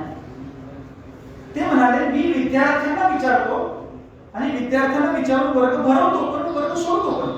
मग तुम्ही विद्यार्थ्यांना विचारून वर्ग सोडला का? शिक्षकांनी दिलेलं उत्तर लक्षात घ्या. ते म्हणाले, मी वर्गामध्ये पावसाची कविता शिकवत होतो. मी कविता शिकवतोय आणि कविता शिकवत असताना घडतंय काय तर बाहेर पावसाच्या धारा येत आहेत, ढगांचा गडगडाट चालू आहे, विजांचा कडकडाट चालू आहे. जे पुस्तकात छापलेले शब्द आहेत त्या शब्दातला पाऊस मुलांना आकृष्ट करत नव्हता, ढगातनं पडणारा पाऊस आकृष्ट करत होता. परमेश्वराचे सहस्त्रावधी हात पावसाच्या रूपाने या लेकरांना भेटीमध्ये घेण्यासाठी व्याकुळ असताना मी कोण करंट आहे त्यांना वर्गामध्ये बसवणारा म्हणून सोडून दिली पोरं मी बाहेर. ते सांगणारा माणूस दुसरा तिसरा कोणी नव्हता, त्याचं नाव होतं पांडुरंग सदाशिव साने, म्हणजे साने गुरुजी. इतकी वर्ष झाली पण साने गुरुजींना आपण का नाही विसरलो? कारण ते मुलांच्या भावविश्वामध्ये जातो आणि मुलांच्या भावविश्वामध्ये काय झालं वर्गामध्ये जो शिक्षक चांगला शिकवतो त्याच्या मागे कधी विद्यार्थी येतील अशी खात्री बाळगू नका. वर्गामध्ये शिकवणं भाग आहेच, वर्गाच्या बाहेर आपले गुरुजी काय करतायत याच्यावर पोरांचं सगळ्यात जास्त लक्ष असतं. म्हणून टीचिंग प्रोफेशन मध्ये थिअरी आणि प्रॅक्टिकल या दोन गोष्टी वेगळ्या नाहीये. मुलांचं लक्ष शिक्षकाच्या थिअरीपेक्षा शिक्षकाच्या प्रॅक्टिकलवर जास्त असतं. याचा पण एक दृष्टांत तुम्हाला देतो. एक गट शिक्षण अधिकारी नव्याने बदलून आले. त्या परिसरामध्ये एक शाळा अत्यंत नावाजलेली होती. त्या गट शिक्षण अधिकाऱ्यांनी ठरवलं पहिल्या दिवशी जी शाळा भेट मला द्यायची आहे ना ती त्या शाळेला देईल ज्या शाळेमध्ये मराठीचे गुरुजी उत्तम कविता शिकवतात. गट शिक्षण अधिकारी आले, मुख्याध्यापकांनी त्यांचं आदरातिथ्य केलं आणि ते म्हणले अमुक अमुक गुरुजींचा तास कुठं चालू आहे. मुख्याध्यापक म्हणले इथे चालू आहे, त्यांना बोलू देऊ नका म्हणले. एकदम मागच्या बाजूला आपण खुर्ची टाकून बसू. मुख्याध्यापक गट शिक्षण अधिकारी बसले. आई नावाची कविता गुरुजींनी शिकवायला सुरुवात केली होती. गुरुजी इतकं उत्तम शिकवत होते की गट शिक्षण अधिकारी मुख्याध्यापक हे वयाने मोठे असून सुद्धा आपल्या बालपणात गेले आणि त्यांच्या डोळ्यातून अश्रूंच्या धारा व्हायला लागल्या. अश्रूंच्या धारा सगळ्या वर्गाच्या पण डोळ्यातून व्हायला लागल्या. एक पोरग बदमाश होतं, ते त्या डोळ्यात अश्रूंचा टिपूस सुद्धा नव्हता आणि चेहऱ्यावरती मात्र छलमी हसू. मुख्याध्यापकाला तर राग आलाच, गट शिक्षण अधिकाऱ्याला जास्त आला. गट शिक्षण अधिकाऱ्यांनी सांगितलं की ते जे पोरगा आहे ना हसतोय त्याला थोडं केबिन मध्ये बोलून घ्यावं. मुख्याध्यापकांनी निरोप धाडला, पोरगा आला. गट शिक्षण अधिकाऱ्याच्या समोर मुख्याध्यापकांनी विचारलं काय गुरुजी चांगलं शिकवत नाहीत का? नाही नाही हे शिकवतात म्हणजे. गुरुजीचं सांगितलेलं कळत नाही का? नाही नाही एकदम कळतंय, नाही शिकवतात म्हणजे. अरे मग गुरुजी आईवरची कविता शिकवत होते, आमच्या डोळ्यात पाणी आलं, सगळा वर्ग रडत होता आणि तू मात्र रडायला तयार आहेस, तुला काही वाटत नाही. अच्छा ते असं आहे होय. त्याचं कसं आहे गुरुजी आमच्याच गल्लीत राहते आणि 2 महिन्या अगोदर आपल्या आईला त्यांनी वृद्धाश्रमामध्ये जबरदस्तीने नेऊन घातले आणि ते गुरुजी येऊन आईवरची कविता शिकवायला. मला सांगा बरं रडू कसे येईल? जर गुरुजी आईला वृद्धाश्रमात नेऊन टाकत असतील तर त्यांची थिअरी किती जरी उत्तम असली तरी देखील त्या शिक्षकाच्या पाठीशी विद्यार्थी असणार नाही. हळूहळू आपल्या शाळा, आपली महाविद्यालये ही स्टुडंटलेस कॅम्पस आणि स्टुडंटलेस क्लासरूम च्या अगदी त्या टोकावरती, त्या टकमक टोकावरती येऊन थांबलेले आहे. आपल्या समोरचा सगळ्यात महत्त्वाचा प्रश्न आहे मुलं कॅम्पसमध्ये कशी येतील, कॅम्पसमधली मुलं वर्गात कशी येतील, वर्गातली मुलं वर्गातच कशी थांबतील. की केवळ त्यांना अर्थ नावाचा पुरुषार्थ पहिल्यांदा दाखवून अमुक कंपनीत नोकरी आणि तमुक ठिकाणी व्यवसाय म्हणून पोरं टिकणार नाही. पोरांच्या अडचणी काय आहेत, पोरांचे प्रश्न काय आहेत, पोरांच्या शंका काय आहेत, पोरांच्या भाविष्यात काय चालू आहे, पोरं काय विचार करताय, पोरं का बेचैन आहे, पोरं का हैराण आहे, पोरं का परेशान आहे, हे सगळं विचारण्याचं कर्तव्य शिक्षकाला निभावावं लागेल. आणि हे निभावायचं असेल तर शिक्षकानं स्पर्धेत अडकून पडता कामा नये. त्यानं स्नेहात अडकलं पाहिजे, त्यानं प्रेमात अडकलं पाहिजे, त्यानं सौजन्यात अडकलं पाहिजे, त्यानं सहिष्णुतेमध्ये अडकलं पाहिजे. म्हणून शिक्षक जर आपल्या आचरणात करुणा दाखवत असेल तर त्यानं सांगितलेला बुद्ध पटतो. जर शिक्षकाच्या वागण्यात क्रौर्य असेल, बोलण्यात मस्ती असेल आणि कधी कधी रागात माज असेल तर त्या शिक्षकांनी कितीही करुणा सांगितली तर ती पोरांच्या कानातून मनात नाही उतरणार. म्हणून मला नम्र विनंती करायची आहे की परत एकदा समाजाचं नेतृत्व हे शिक्षकाच्या हातात पाहिजे. समाजाचं नेतृत्व विचारवंताच्या हातात पाहिजे. कारण विचारवंत तुम्हाला भ्रमापासून ते शुद्ध बुद्धीपर्यंत घेऊन जातो. जे प्लेटो सांगतो तेच बुद्धाने सांगितले. बुद्धाने व्यक्तीच्या सर्वोच्च असणाऱ्या अवस्थेचे 3 निकष सांगितले. पहिला निकष प्रज्ञा आहे, दुसरा निकष शील आहे आणि तिसरा निकष करुणा आहे. प्रज्ञा म्हणजे काय तर प्रज्ञा म्हणजे पराकोटीला पोहोचलेली उच्च कोटीमधली बुद्धिमत्ता म्हणजे प्रज्ञा. ज्याला प्लेटो शुद्ध बुद्धी म्हणतोय त्याला गौतम बुद्ध जे आहेत ना ते प्रज्ञा म्हणतात. ही प्रज्ञा आपण कमावली पण नुसत्या प्रज्ञेनं कधी जग बदलत नाही. मी विचार करतो बसवेश्वरांनी केवळ आपलं तत्वज्ञान सांगितलं असतं आणि स्वतः जगलेच नसते, कोण बसवेश्वरांवरती विश्वास ठेवला असता. बुद्ध तत्वज्ञान सांगत राहिले असते, जगले नसते, कोण बुद्धावरती विश्वास ठेवला असता. एवढ्या जुन्या काळात कशाला बाबासाहेब जे बोलत होते ते जगले नसते तर बाबासाहेबांवर कोण विश्वास ठेवला असता. म्हणून विश्वास ठेवला जातो तो आचरणावर विश्वास विचारावर ठेवला जात असतो.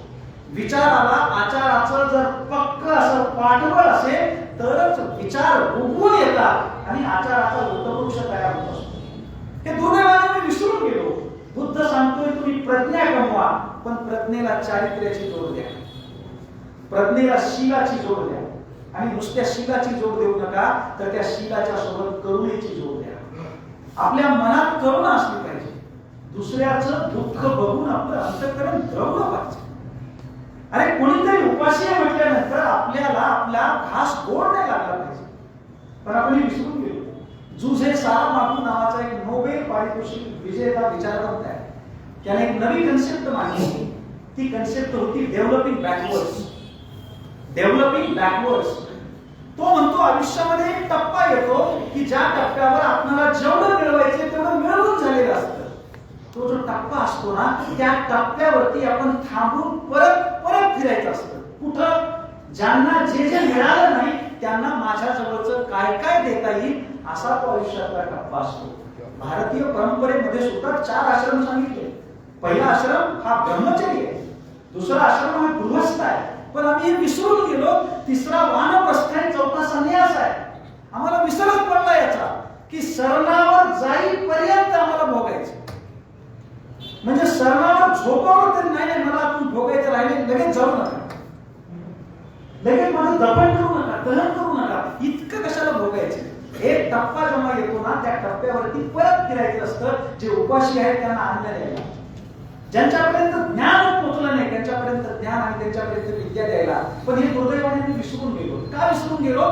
तर आम्ही भारतीय परंपरेमधला जो मैत्र भाव आहे तो बाजूला टाकला आणि पाश्चात्य परंपरेमधला जो शत्रू भाव आहे तो आम्ही आमच्या जगण्याच्या मूळ केंद्रस्थानी आणलेला आहे. पाश्चात्य परंपरेमध्ये युरोपात तुम्हाला जितकी युद्ध दिसतील, अमेरिकेत तुम्हाला जितकी युद्ध दिसतील, तशी युद्ध तुम्हाला भारतामध्ये कधी दिसत नाही.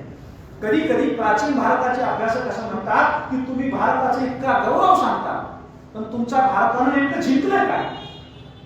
फाउंडेशन्स ऑफ इंडियन कल्चर नावाचं पुस्तक आहे योगी अरविंदांचं. त्या पुस्तकामध्ये योगी अरविंद असं म्हणतात की शस्त्राने शत्रू शस्त्र घेऊन आला तर तुम्ही शस्त्र घेऊन त्याचा प्रतिकार करणं, त्याला पराभूत करणं याच्यात काही मोठेपण नसतं. जो शत्रू शस्त्र घेऊन आलेला आहे त्याला शस्त्र तर टाकायला लावायचंच आणि त्याला आपल्यामध्ये या पद्धतीनं समायोजित करायचं की आपलं काय आणि त्याचं काय हे कळूच नाही. योगी अरविंदांनी याच्यासाठी वापरलेला शब्द ऍसिमिलेशन, म्हणजे आत्मसातीकरण. म्हणजे आपण जे जे उत्तम आहे ते आत्मसात केलं पाहिजे. हे सगळं आपण सोडून दिलंय. आपल्या जगण्याच्या केंद्रस्थानी जो आहे ना तो पण शत्रुभाव आणलाय.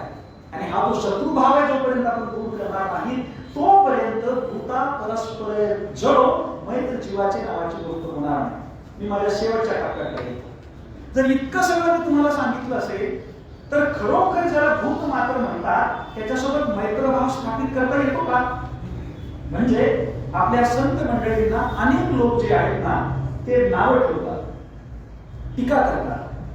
ज्या वी.का. राजवाड्यांची जन्मशताब्दी आपण नुकतीच साजरी करायला सुरुवात केलेली आहे त्या वी.का. राजवाड्यांचे विधान आपण लक्षात ठेवलं पाहिजे. ते म्हणतात मध्ययुगीन काळामध्ये संतांनी समाज संथ केला. समाज काय केला? संथ केला. म्हणजे जेव्हा आक्रमक तलवार घेऊन आले होते, आक्रमक शस्त्र घेऊन आले होते, त्याच्या पुढे अहिंसेनं लढण्याचा मार्ग सगळ्या संतांनी सांगितला, समाधानाचा मार्ग संतांनी सांगितला. याच्याबद्दल टीका केली जाते. पण एक मुद्दा आपण दुर्लक्षित करतो. तो कोणता महत्वाचा मुद्दा आहे? संत सामाजिक जीवनापेक्षा व्यक्तिगत जीवनाबद्दल जास्त बोलतायत. समाजाची म्हणजे समाजामधला प्रत्येक जो व्यक्ती आहे तो व्यक्ती जोपर्यंत शुद्ध होत नाही तोपर्यंत समाज शुद्ध होत नाही याच्यावरती संतांचा विश्वास आहे. म्हणून संतांकडनं आपण स्वीकारण्यासारखी गोष्ट नेमकी कुठली आहे तर आपण आपल्या चित्तातली शांतता पहिल्यांदा शोधली पाहिजे. चित्तातली शांतता कशाच्या बळावरती आपल्याला मिळू शकते? एक मार्ग चित्तातल्या शांततेचा असा आहे की माझं ते तर माझंच, तुझं तेही माझं, माझ्याशिवाय दुसरं कुणीही राहू नये, जे मिळालं पाहिजे ते मलाच मिळालं पाहिजे. हा भारतीय संस्कृतीचा भाव कधीही नव्हता, कधीही नसेल. उलट विनोबा भावे यांनी सांगितलेली संस्कृतीची व्याख्या आहे. ते म्हणतात भूक लागणं ही प्रकृती आहे, पण भूक लागल्याच्या नंतर समोर आलेल्या भाकरीतली सगळी भाकरी खाणं विकृती आहे. पण भूक लागलेली असताना आपल्याकडे कोरभर ठेवणं आणि 3 कोर भाकरी दुसऱ्याला देऊन टाकणं ही संस्कृती आहे. ही संस्कृती आपण विसरून गेलो. आता आपण उलटा विचार करायला लागलो.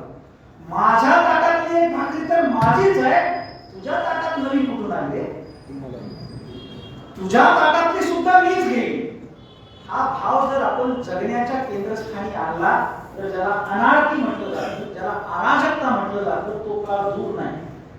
ज्या घटना आपल्याला मुंबई, चेन्नई, बेंगलोर मध्ये ऐकायला मिळत होत्या की 5वी 6वी मध्ये शिकणारे पोरं वर्गामध्ये शस्त्र घेऊन येत आहेत, एकमेकांना मारतायत, खून करतायत. आपल्याला वाटायचं की मोठी शहर आहे, होत असतील भानगडी.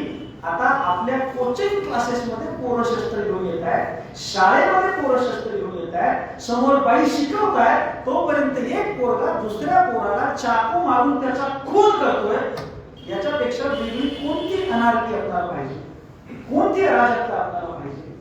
शिक्षक समोर असताना विद्यार्थी खून करण्याचं धाडस करत असतील तर आणखी कुठलीही अराजकतेचं वेगळं लक्षण आपल्याला बघायची गरज नाही.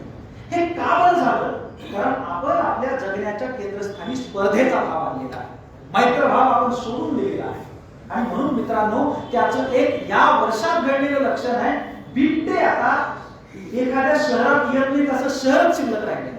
अगोदर आपण कधीतरी अमरावती, चंद्रपूर, नागपूर या भागातली बातमी यायची की बिबट्या दिसला. आता प्रत्येक तालुक्यात बिबट्या दिसायला लागल्या. उद्याच्या काळामध्ये प्रत्येक गावात बिबट्या दिसायला लागल्या. बिबट्या दिसणं म्हणजे काय? तर वन्य प्राणी आणि माणूस यांचं संतुलन बिघडून गेलंय. जे वन्य प्राणी आहेत त्या वन्य प्राण्यांसाठी आपण जंगल ठेवायला तयार नाही. दुसरी महत्वाची गोष्ट, वन्य प्राण्यांची अपेक्षा अशी होती की आपण माणसांसारखं माणसाला, माणसाने आम्हाला प्रेम करायला शिकवावं ही प्राण्यांची अपेक्षा होती. कारण माणूस हा सगळ्या जगाचा नियंता आहे ना, माणसाने सभ्यता जन्माला घातली ना, तर माणसाकडून प्राण्यांनी शिकलं पाहिजे. पण आता मात्र उलट झालंय की आता मला माणसाकडून काही शिकता येईल असं वाटत नाही. पास्कल नावाचा मानसशास्त्रज्ञ आहे, तो असं म्हणतो, मी जितकं अधिकाधिक लोकांना भेटतो तेवढं मला कुत्र्याबद्दल प्रेम वाटायला लागतं. जितकं अधिकाधिक माणसांना भेटतो, जेवढी जास्त माणसं भेटली तेवढं मला कुत्र्याबद्दल प्रेम वाटतं. कारण कुत्रा जितका प्रामाणिक आहे, कुत्रा जितकी प्रेमाची परतफेड करतो तितकी माणसं आपल्याला प्रेमाची परतफेड करताना दिसत नाही. जर प्रेमाची परतफेड करणारी माणसं आपल्याला दिसली असती तर श्रद्धा वालकर नावाची तरुणी आता पुनावाला नावाच्या एका गैरधर्मीय तरुणाच्या प्रेमामध्ये पडली. घर सोडलं, मैत्रिणी सोडल्या, शहर सोडलं, राज्य सोडलं, दिल्लीत राहायला गेली. आणि आता मी तिच्या प्रेमाची परतफेड कशी केली तर तिच्या शरीराचे 70 तुकडे केले, फ्रीज मध्ये ठेवले आणि दररोज एक तुकडा बाहेर नेऊन तो टाकायला लागला. हे शिकायचं प्राण्यांनी माणसाकडून. प्राण्यांनी माणसाकडून प्रेम शिकलं पाहिजे हे नामदेव सांगतात. नामदेवांचा एक दृष्टांत आहे. नामदेव चंद्रभागेच्या तीरावरती होते आणि एक विंचू चंद्रभागेच्या पाण्यात बुडत होता. नामदेवांना पाहावे ना, नामदेव त्या बुडणाऱ्या विंचवाला उचलायचे आणि आपल्या हातावरती घ्यायचे, विंचू नांदी मारायचा आणि परत चंद्रभागेमध्ये उडी घ्यायचा. एकदा झालं, दोनदा झालं, तीनदा झालं. रोडे सरांच्या वयाचे गृहस्थ होते बाबाचे, ते नामदेवांच्या जवळ गेले आणि नामदेवाला उद्देशून म्हणाले, नामदेवा वेळा झालास का? अरे विंचू आहे तो, विंचू, तो नांगी मारण्याचा आपला धर्म कधीच सोडणार नाही. त्या बाबाला उद्देशून नामदेव म्हणाले, बाबा तो विंचू आहे, तो बुडत असताना सुद्धा आपला धर्म सोडायला तयार नाही. मी माणूस आहे, माझा धर्म आहे वाचवणं. मी माझा धर्म का सोडू? माणसाचा धर्म वाचवणं आहे, तो मारणं कधीपासून झाला. आपण मात्र माणसाचा धर्म बदलून टाकलाय. जो मारतो तो माणूस, जो संपवतो तो माणूस, जो नष्ट करतो तो माणूस. अशाच पद्धतीचा जर आपण आपला धर्म स्वीकारणार असू तर युवा नो हरारी नावाचा आजच्या घडीचा अत्यंत महत्वाचा इतिहासाचा अभ्यासक असं म्हणतो की कदाचित आज जी मानवजात आपल्याला दिसते आहे ती शेवटची असेल. याच्यानंतर जी जात जन्माला येईल त्याला त्यांनी नाव दिले सायबॉर्ग. सायबॉर्ग याचा अर्थ आहे अर्धा माणूस आणि अर्धा यंत्र. आज आपण मोबाईलवर नाहीतरी 25% 30% यंत्र झालोच, पण येणारा काळ असा असेल की माणूस आणि यंत्र हे दोन्ही क्लब केलेले असतील आणि कृत्रिम बुद्धिमत्ताच ठरवायला लागेल की जग कसं चालवायचं. कारण माणसाची बुद्धिमत्ता तर काय करते हे सगळेजण बघतायत, म्हणून कृत्रिम बुद्धिमत्तेच्या हातामध्ये जग जाईल, सायबॉर्गच्या हातामध्ये जग जाईल. भारतीय परंपरा सांगत होती माणसाची उत्क्रांती कशी आहे. भारतीय परंपरेनं कधी पण हे नाही सांगितलं की homo erectus, homo sapien, homo sapien sapien. आपण सांगितलेली उत्क्रांती आहे की माणसाचा पहिला टप्पा म्हणजे काय, माकड. माणसाचा दुसरा टप्पा म्हणजे काय, वानर. माणसाचा तिसरा टप्पा म्हणजे काय, नर. आणि माणसाचा पुढचा टप्पा म्हणजे काय, नारायण. सगळ्या माकडांना वानरातून नराकडे, नरातून नारायणाकडे जायचं होतं. पण आपण जेव्हा जेव्हा निवडणुका येतात आणि उद्या बघायला लागतो तेव्हा तेव्हा आपल्याला वाटायला लागतं की हे काही वानरातून नराकडे येणं नाही, नराकडून माकडाकडे जाण्याचं आहे. नितीन देशमुख नावाच्या विदर्भातला एक कवी असं म्हणतो, अस्वस्थ भारताचे हे वर्तमान झाले, अस्वस्थ भारताचे हे वर्तमान झाले, तुर्तास राजकारण फिरते दुकान झाले. म्हणून फिरत्या दुकानाची दुकानदारी स्पर्धेमधून आलेली आहे. फिरत्या दुकानदाराची दुकानदारी शत्रुभावातून आलेली आहे. त्याच्या जागी मैत्रभाव आपल्याला स्थापित करावा लागेल. आणि मैत्रभाव स्थापित करायचा असेल तर मित्रांनो त्याची सुरुवात आपण स्वतःपासून केली पाहिजे. खरोखर माझ्या मनामध्ये प्रेम शिल्लक राहिले का, प्रेमाचा झरा आहे का, हा प्रश्न आपण स्वतःला विचारला पाहिजे. आता ते भाषणात सांगून फायदा नाही. आता लोकांच्या भाषणावरती विश्वास राहिलेला नाही. माणसं जेव्हा बोलायला येतात तेव्हा आता श्रोते असं म्हणतात की वक्ता जो आहे ना अभ्यास करून आला असेल तर त्याचं काही खरं नाही. आणि आता गांधीने मोठे वक्ते कधीच नव्हते. मला तर खूपदा वाटतं गांधी जेव्हा बोलत होते तेव्हा तर लोकांना ऐकून तरी जात होते की नाही. गांधींच्या काळात लाऊडस्पीकर पण नव्हते आता सारखे, पण तरी सुद्धा कुठल्या तरी गावामध्ये गांधीचं एक पत्र यायचं आणि लोक म्हणायचे बापून सांगितलंय आपल्याला करायचं. बापूच्या चारित्र्यात इतकी ताकद होती, बापूच्या आचारात इतकी ताकद होती, त्यांचं चारित्र्य इतकं लखलखीत होतं की लोक त्या चारित्र्याच्या मागे चालायचे, गांधीच्या मागे नाही. गांधीच्या लखलखीत चारित्र्याच्या मागे चालताना आपल्याला लोक दिसायचे. तो किस्सा तुम्हाला माहिती आहे. सविनय कायदेभंगाचं आंदोलन करायचं असं गांधीने ठरवलं. आंदोलन काय होतं, समुद्राच्या किनाऱ्यावरती जायचं आणि मुठभर मीठ उचलायचं. मोतीलाल नेहरू हे व्यासंगी वकील होते, त्यांना वाटलं हा मूर्खपणा. मोतीलाल नेहरू भले काँग्रेसमध्ये असले तरी काँग्रेसमध्ये काँग्रेसच्या चुकीच्या धोरणावरती टीका पण ते करायचे. गांधीला त्यांनी पत्र पाठवलं की तुमचं हे धोरण मला मान्य नाही, तुमचं हे आंदोलन मला मान्य नाही, याच्यामुळे काही बदल होईल असं मला वाटत नाही. या पत्राला गांधींनी काय उत्तर पाठवलं, प्रिय मोतीलाल तुम्हारा पत्र मिला करके देखो.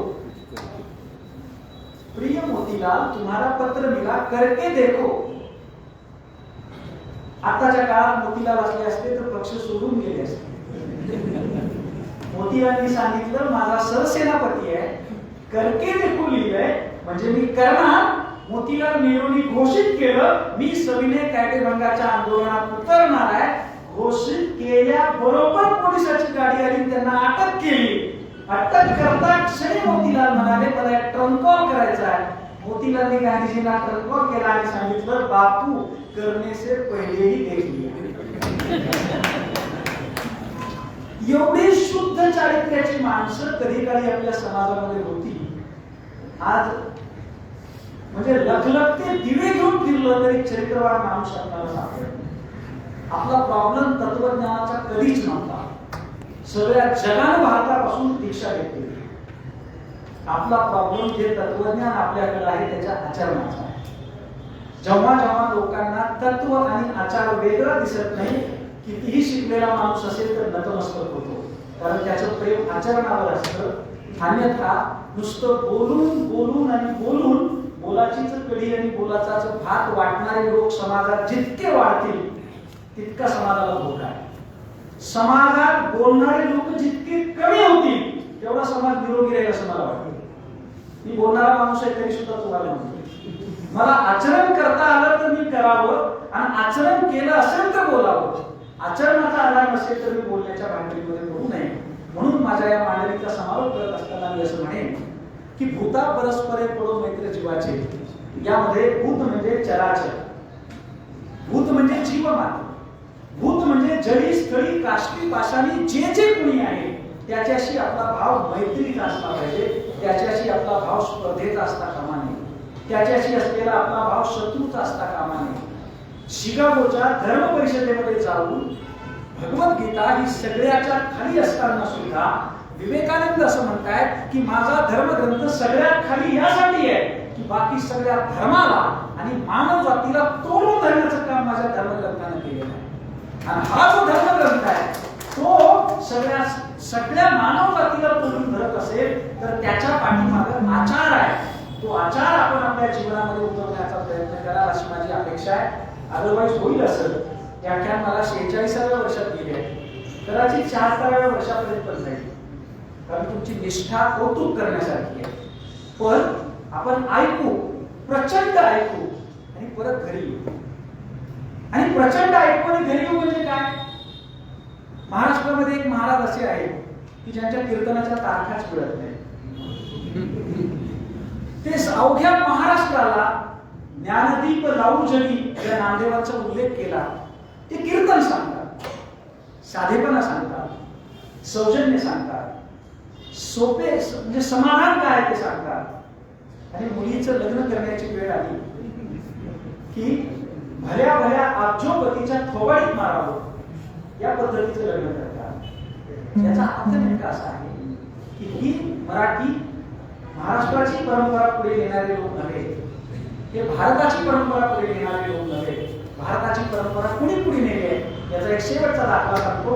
पुन्हा एकदा सगळ्यांप्रती मी कृतज्ञता व्यक्त करतो. मला जे मोकळेपणानं सांगावं वाटलं ते मी मोकळेपणानं सांगितलंय. एक सूत्र कायम ठेवलंय, मनातला शत्रुभाव जसा जसा कमी होत जाईल तसा तसा जनातला मैत्रभाव वाढत जाईल. आपला प्रॉब्लेम जनाचा नाही, आपला प्रॉब्लेम मनाचा आहे. आपण मन दुरुस्त करूया. जनरोगी आपण नाही, आपण मनोरोगी आहोत. म्हणून आपलं मन पहिल्यांदा शुद्ध होणं ही गोष्ट महत्वाची आहे. त्याच्यासाठी हा शेवटचा दाखला आणि आपल्या सगळ्यांची मी रजा घेतो. परत एकदा रत्नाकर सरांनी बोलवलं, मनोहर सरांनी बोलवलं, या दोघांप्रती मी कृतज्ञता व्यक्त करतो, सगळ्यांप्रती मी कृतज्ञता व्यक्त करतो. आणि शेवटची गोष्ट सांगतो. मॅडम, गोष्ट फार महत्वाची, खूप जुन्या काळातली गोष्ट आहे, कदाचित 2500 वर्षांपूर्वीची असेल. तेव्हा उन्हाळा जेव्हा लागायचा तेव्हा मुलं खेळायची, त्यांना असाइनमेंट नसायच्या, अभ्यास नसायचा, कथनचा क्लास नसायचा किंवा दुसरा कुठला पण क्लास नसायचा. मुलं खेळायची, जे मनात वाटेल ते करायचे. आईकडे बघायची, वडिलांकडे बघायची, ते जसं बोलतायत तसं बोलायला शिकायचे, ते जसं वागतायत तसं वागायला शिकायचे. आई वडील हे दीपस्तंभ आपले आहेत असं मानून चालायचे. त्या काळातली गोष्ट आहे. सुट्ट्या लागल्या आणि पोरं अमराईमध्ये गेली. वेगवेगळ्या वयाची 3 पोरं होती. एक थोडं वयाने ज्येष्ठ होता, दुसरा मध्यम आणि तिसरा एकदम बारका होता. जो वयाने ज्येष्ठ आहे तो उंचीनं पण जास्त उंचच होता. त्याने पहिल्यांदा हातामध्ये दगड घेतला आणि विचार केला की आपण हे आंबे पाळायचे. आंब्याच्या झाडाला दगड मारला, 4 कैऱ्या पडल्या. दुसरा जो मध्यम वयाचा मध्यम उंचीचा पोरगा होता त्याने हातात दगड घेतला, मारला, 2 कैऱ्या पडल्या. तिसरा एकदमच बुटका होता. बुटक्या माणसाला नेहमी एक न्यूनगंड वाटत असतो की माझ्यात काहीतरी कमी आहे, त्याच्यात पण न्यूनगंड होता. त्याने विचार केला, ह्याला 4 पडल्या, त्याला 2 पडल्या, मला 1 तर कैरी पडली पाहिजे. हातात दगड घेतला, जोरात भिरकावला, मारला, कैरी तर पडलीच नाही. 4 झाडं सोडून एक माणूस बसला होता, त्याच्या कपाळावरून दगड लागले. 2500 वर्षांपूर्वीचा काळ आहे. आताच्या काळात तो माणूस असला असता तर उठून 7 पिढ्याचा उद्धार केला असता. नाहीतर कणिक किंवा कसं कोरोनात निघून जायचं असं काही झालं नाही. त्यांना वाटलं माणूस रागावेल आपणाला, म्हणून ही दडून बसली झाडाच्या बुंद्याच्या पाठीमागे. 5 मिनिटं झाली, 10 मिनिटं झाली, 15 मिनिटं झाली, कसलीच हालचाल नाही. पोरांना चिंता वाटली, पोरं जवळ गेली, एकदम बाजूच्या बुंद्याच्या त्या ठिकाणी गेली आणि वरून बघतायत तर काय, जखम नेमकी कपाळात झाली आहे आणि जखमेतनं रक्त वाहत आहे. रक्त पाहिल्याबरोबर पोरांच्या काळजात चर्र बसलं. 2500 वर्षांपूर्वीची गोष्ट आहे. दुसऱ्याचं रक्त वाहताना दिसलं तरी पोरांच्या काळजात चर्र व्हायचं. चर्र झालं. मोठा मुलगा पुढे गेला आणि म्हणाला, बाबा जास्त लागले का रडताय तुम्ही? उत्तर दिलं नाही त्यांनी. मधला पोरगा गेला आणि म्हणाला, बापरे जखम कसली मोठी आहे, मोठी जखम आहे म्हणून रडताय का तुम्ही? आता माझी 3ऱ्या पोराची होती, ज्याला दगड मारला होता, एकदम जवळ गेला आणि म्हणाला, बाबा जाणीवपूर्वक नाही ना मारला, यानं दगड मारला 4 पेऱ्या पडल्या, यानं मारला 2 पडल्या, मला वाटली एक तर कैरी पडली पाहिजे. तुम्ही सगळे ताकद लावून मी आंब्याच्या झाडाला दगड मारला, पण तुम्हाला लागला. खूप दुखते का हो? खूप दुखते म्हणून तुम्ही रडताय? डोळे उघडले बाबांनी. त्या पोराच्या डोक्यावरून हात फिरवला, त्याचे डोळे पुसले, पाठीवरून हात फिरवला आणि म्हणाला, नाही बाळा, दगड लागला म्हणून नाही रडत, काळजी नको करू. मग का रडताय तुम्ही सांगा ना. मी रडतो यासाठी, तुम्ही आंब्याच्या झाडाला दगड मारला, त्यानं तुम्हाला कैऱ्या दिल्या, तुम्ही मला दगड मारला, पण माझ्याकडे देण्यासाठी काहीच नाही म्हणून रडतोय. ज्यानं दगड मारला त्याला कैऱ्या देता आल्या पाहिजे, ज्यांनी शेण फेकलं त्यांना शिक्षण देता आलं पाहिजे, ज्यांनी संन्यासाची पोरं म्हणून हिणवलं त्यांना पसायदान देता आलं पाहिजे, आणि ज्यांनी जाती म्हणून हिणवलं त्यांना संविधान देता आलं पाहिजे. तुम्ही कितीही मारलं तरी माझ्याकडे जे उत्तम आहे मी दिलं पाहिजे. माझ्यातलं उत्तमत्व शिवी असू शकत नाही, माझ्यातलं उत्तमत्व हिंसा असू शकत नाही, माझ्यातलं उत्तमत्व दुसऱ्याला मारून टाकणं असू शकत नाही. ज्या संतांनी आणि मराठवाडा नावाच्या ज्या संत भूमीने ते उत्तमत्व दिलं होतं, तो मराठवाडा दुसऱ्याला किती क्रूरपणाने मारायचं याचा आदर्श म्हणून ओळखला जात असेल तर अराजकतेच्या दिशेने आपण चाललेलो आहोत.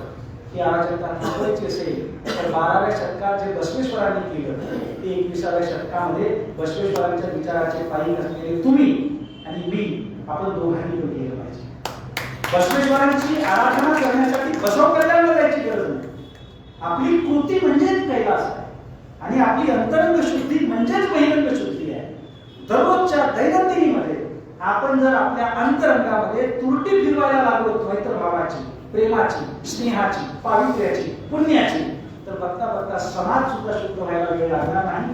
त्या शुद्धतेच्या दिशेने आपली सगळ्यांची यात्रा घडावी अशा पद्धतीची कामना करतो. साधारणतः 1.5 तास माझ्या शब्दाप्रमाणे मी बोललेलो आहे. तुम्हा सगळ्यांप्रती कृतज्ञता व्यक्त करतो. माझ्या काही माता भगिनी उठून गेल्या, तर घरी नवऱ्याचा डब्बा आणि स्वयंपाक करायचा असेल, सासू काय म्हणेल अशी पण भीती वाटते. माझे काही मंडळी पण उठून गेली, बायको काय म्हणेल याची त्यांना भीती वाटली असेल. त्याच्याबद्दल चुकूनही माझ्या मनामध्ये वाईट भावना आहे. ते सगळी शेवटी प्रेमाच्या यात्रेत निघालेली असताना आपल्या प्रिय माणसाची काळजी आपण घेतलीच पाहिजे. या भावनेतून मी या सगळ्यांकडे बघतो. सगळ्यांचे आभार मानतो आणि थांबतो. धन्यवाद. अतिशय प्रखर विचाराची शिरोली या ठिकाणी आपण दिला. शाहू फुले आंबेडकर सॉक्रेटिस, प्लेटो, अरिस्टॉटल पासून ते बुद्धापर्यंत बसवण्यापर्यंत आपण केला.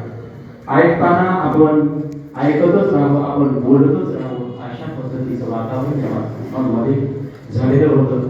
अतिशय प्रसन्न वाटलं. आपले सुंदर असे विचार आम्हाला आवडले. असंच यापुढेही कधीतरी आपण यावर आणि प्रखर असे विचार म्हणाले. आपण 1.5 तास म्हणजे 3 तास बोलला असता तरी आम्ही कुठलो नसतो याची खात्री आपल्याला देतो. धन्यवाद. पुढे एकदा आत्ताच कार्यक्रमामध्ये सन्माननीय सहसचिव सुनीलजी विक्रे साहेब आलेले आहेत. त्यांचा सन्मान करण्यासाठी मी प्राध्यापक डॉक्टर सिद्धरामप्पा दोघे साहेब यांना विनंती करतो की आपण त्यांचा सन्मान करावा.